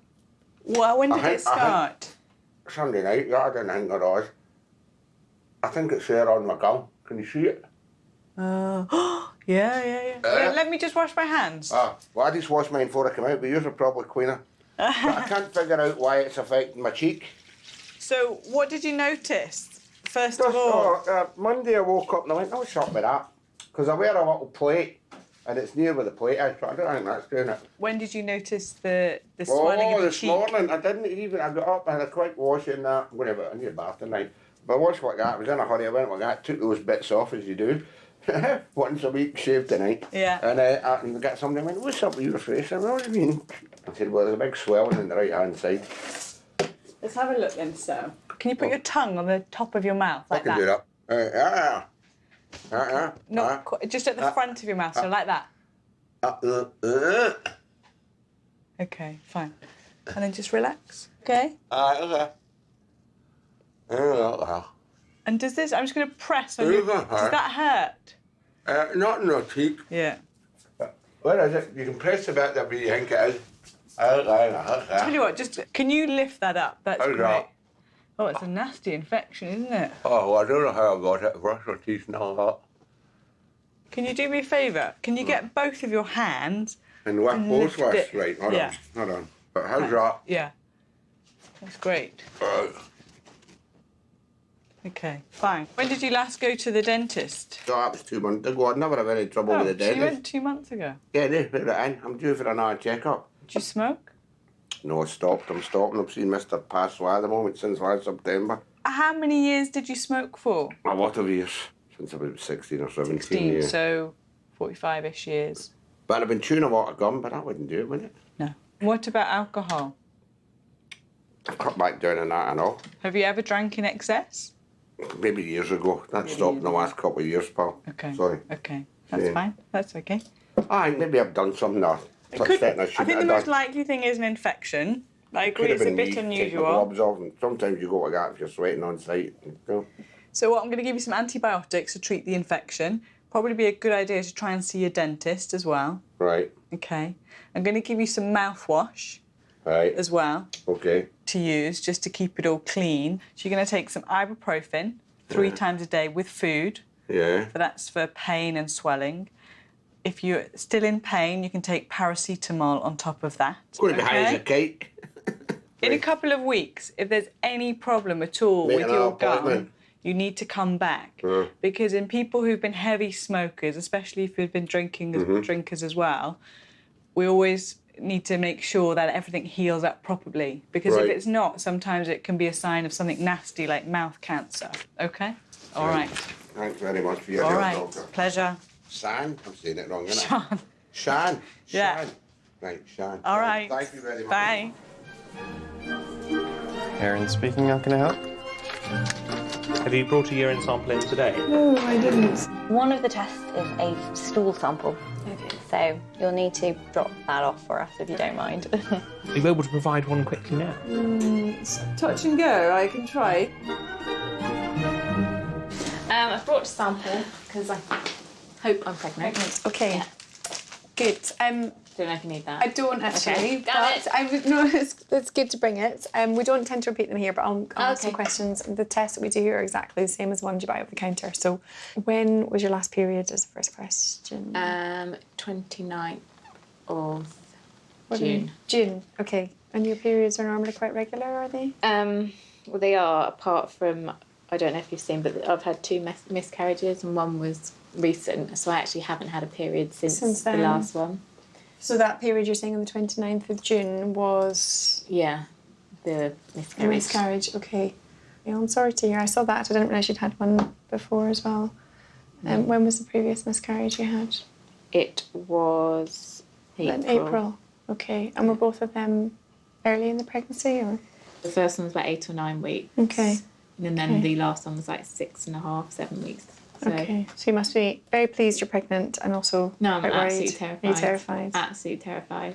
Miscarriage is quite common in early pregnancy, particularly in the first trimester, which is the first 12 weeks of pregnancy. Clearly, it's always very upsetting whenever a miscarriage does happen, and it's understandable at her reaction at being very worried about this new subsequent pregnancy. However, having one miscarriage does not significantly increase the risk of having a future miscarriage. Any little twinge, I'm like, ugh. And what happened last time? Did you have some bleeding or pain, or how did it come to light? So the first one, pain and cramps. Well, the first one started with sort of a little bit of brown discharge, and you know, you convince yourself that that's okay because it could just be old blood, etc. And then, but I did sort of have period pains, and the second one was earlier, and it was the same sort of thing. What a hard year you've had. That's... Oh, I know. No, not good. Okay.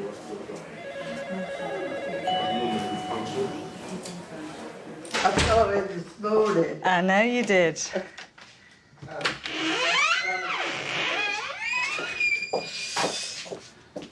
Well, what with my foot and how I feel, I don't feel good at all. That's why I left a message this morning that I thought I had some more steroids, but I haven't. So that's what I need, I think. It's been a job to breathe. Breathe through my mouth, not through my nose. It's been blocked up. Your nose has? Well, I keep blowing it, you know. But Okay. And how long have you been having difficulty breathing for now? A couple of days. A couple of days? Yeah. Okay. You seem more breathless than normal. Yeah, I am. Yeah. I can't do anything without sitting down. Okay. All right if I sit for hours, I can't do that. Can I just check your temperature? And check this side. I don't think I've got No. Have you been managing to look after yourself? Yes. Yeah? Can I pop your finger in there? And my foot is killing me. Have you got an appointment yet? I've had it. I phoned them up. Yeah. They gave me a boot. Well, that's a joke.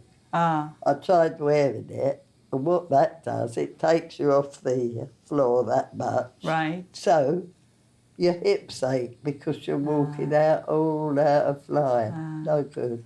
It is very difficult, very soul destroying. I think the hard thing is I don't think there are any other options really. Well, apart that's what from he told me. painkillers and time. Your oxygen levels are quite low today. They haven't been this low for a while. One option is to go into hospital. What can they do?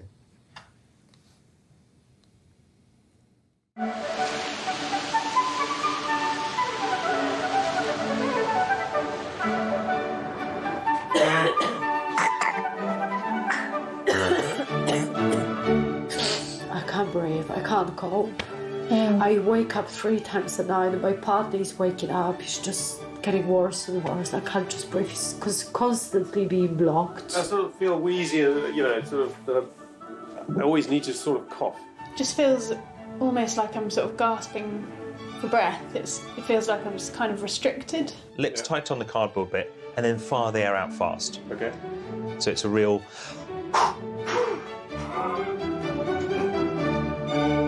I like your dress. Thank you. It's new. Nice. Nice and bright. Nice. If you sit forwards for me. And just breathe in and out for me.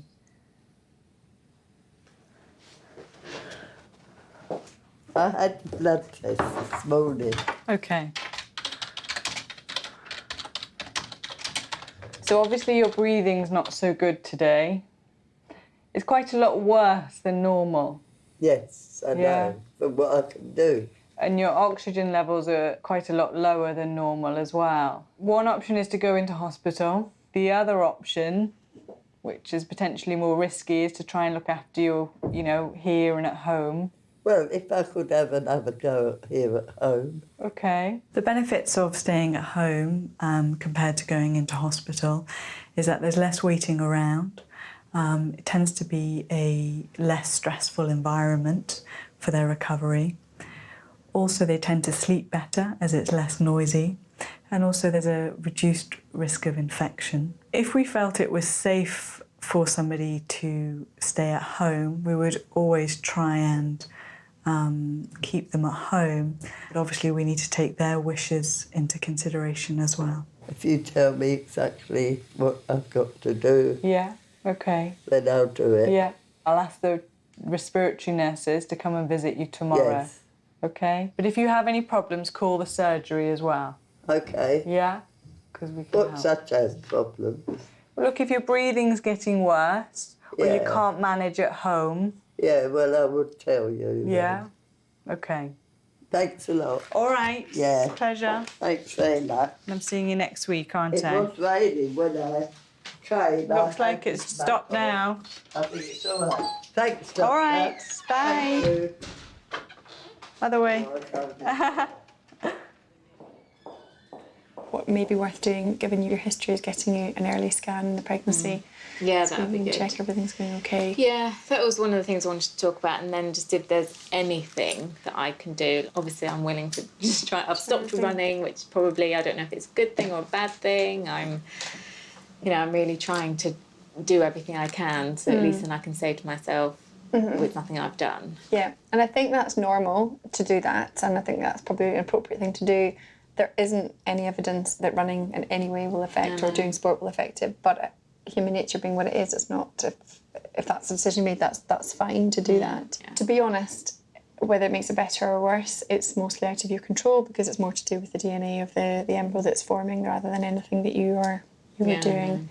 I think it's really, really hard when you've had such a difficult year. I think the best thing we could probably do is figure out your dates now and try and get you a scan about 7 weeks so we can see, and there's an early pregnancy unit at St George's. So what will they be able to see at this early stage? And hopefully at 7 weeks you should be able to see a heartbeat, you should be able to see a gestational sac in the womb, and if they can't, what they would do is then bring you back the following week so they could scan you again. Okay. All right. Cool. Okay. All right. Do you want me to dispose of this? Yeah. Yeah. I don't really want to carry around. Lovely. Okay, well, I hope it all goes well next week. Yes, Okay. I'll let you know. Good. Thank you very All much. right. Bye. I'm not too sure. Bear with me a moment. Is ear syringing messy? Messy? Can it get messy? Yeah. No, they won't get messy. No, it won't get messy, no. All right then, okay. Bye.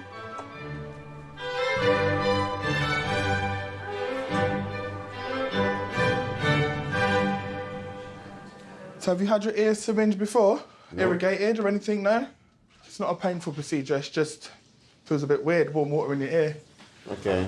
Yeah. Just come and take a seat over here. Thanks.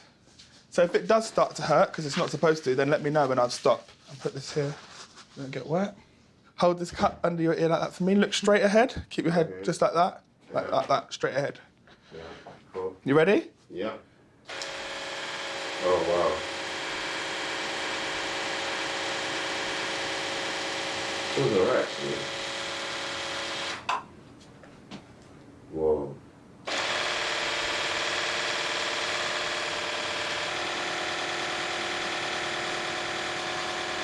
There it is. Quite little lumps come out. Oh my day. What? Oh my day. That sounds bizarre. How does it feel? I can hear you. You sound like you're shouting. Have a look in the cup if you want. Does it feel good then? It feels amazing. There you go. Let me have a look. Oh my God. That's the best reaction I've had. I'm gonna listen to some music tonight. Yeah, enjoy. All right, let me just move you around here just a little bit. That's it, and then out. All right. Let's look straight. Yeah. I'm gonna begin, yeah? Yeah.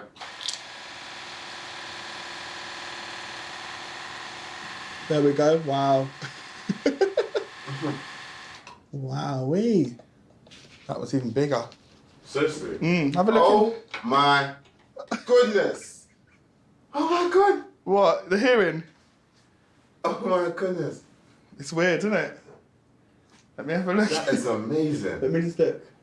You don't value Your hearing until it gets taken away from you, like from the guns or something. You see the big lumps in there? I see. Mm. It feels weird. I can hear myself inside. Right, there you go. 2 crystal clear ears. Oh, sorry. Oh my goodness. I'm meant to feel like this. I can hear myself inside. Because you're not used to having their normal hearing. They've been blocked up God knows how long. Yeah. So this is how sound should usually be. Okay. Oh my goodness. There you go. Happy? Yeah. I'm more than happy. Good. There you go. All right. Take care. If ever you need it done, again, you know what to do. Take care.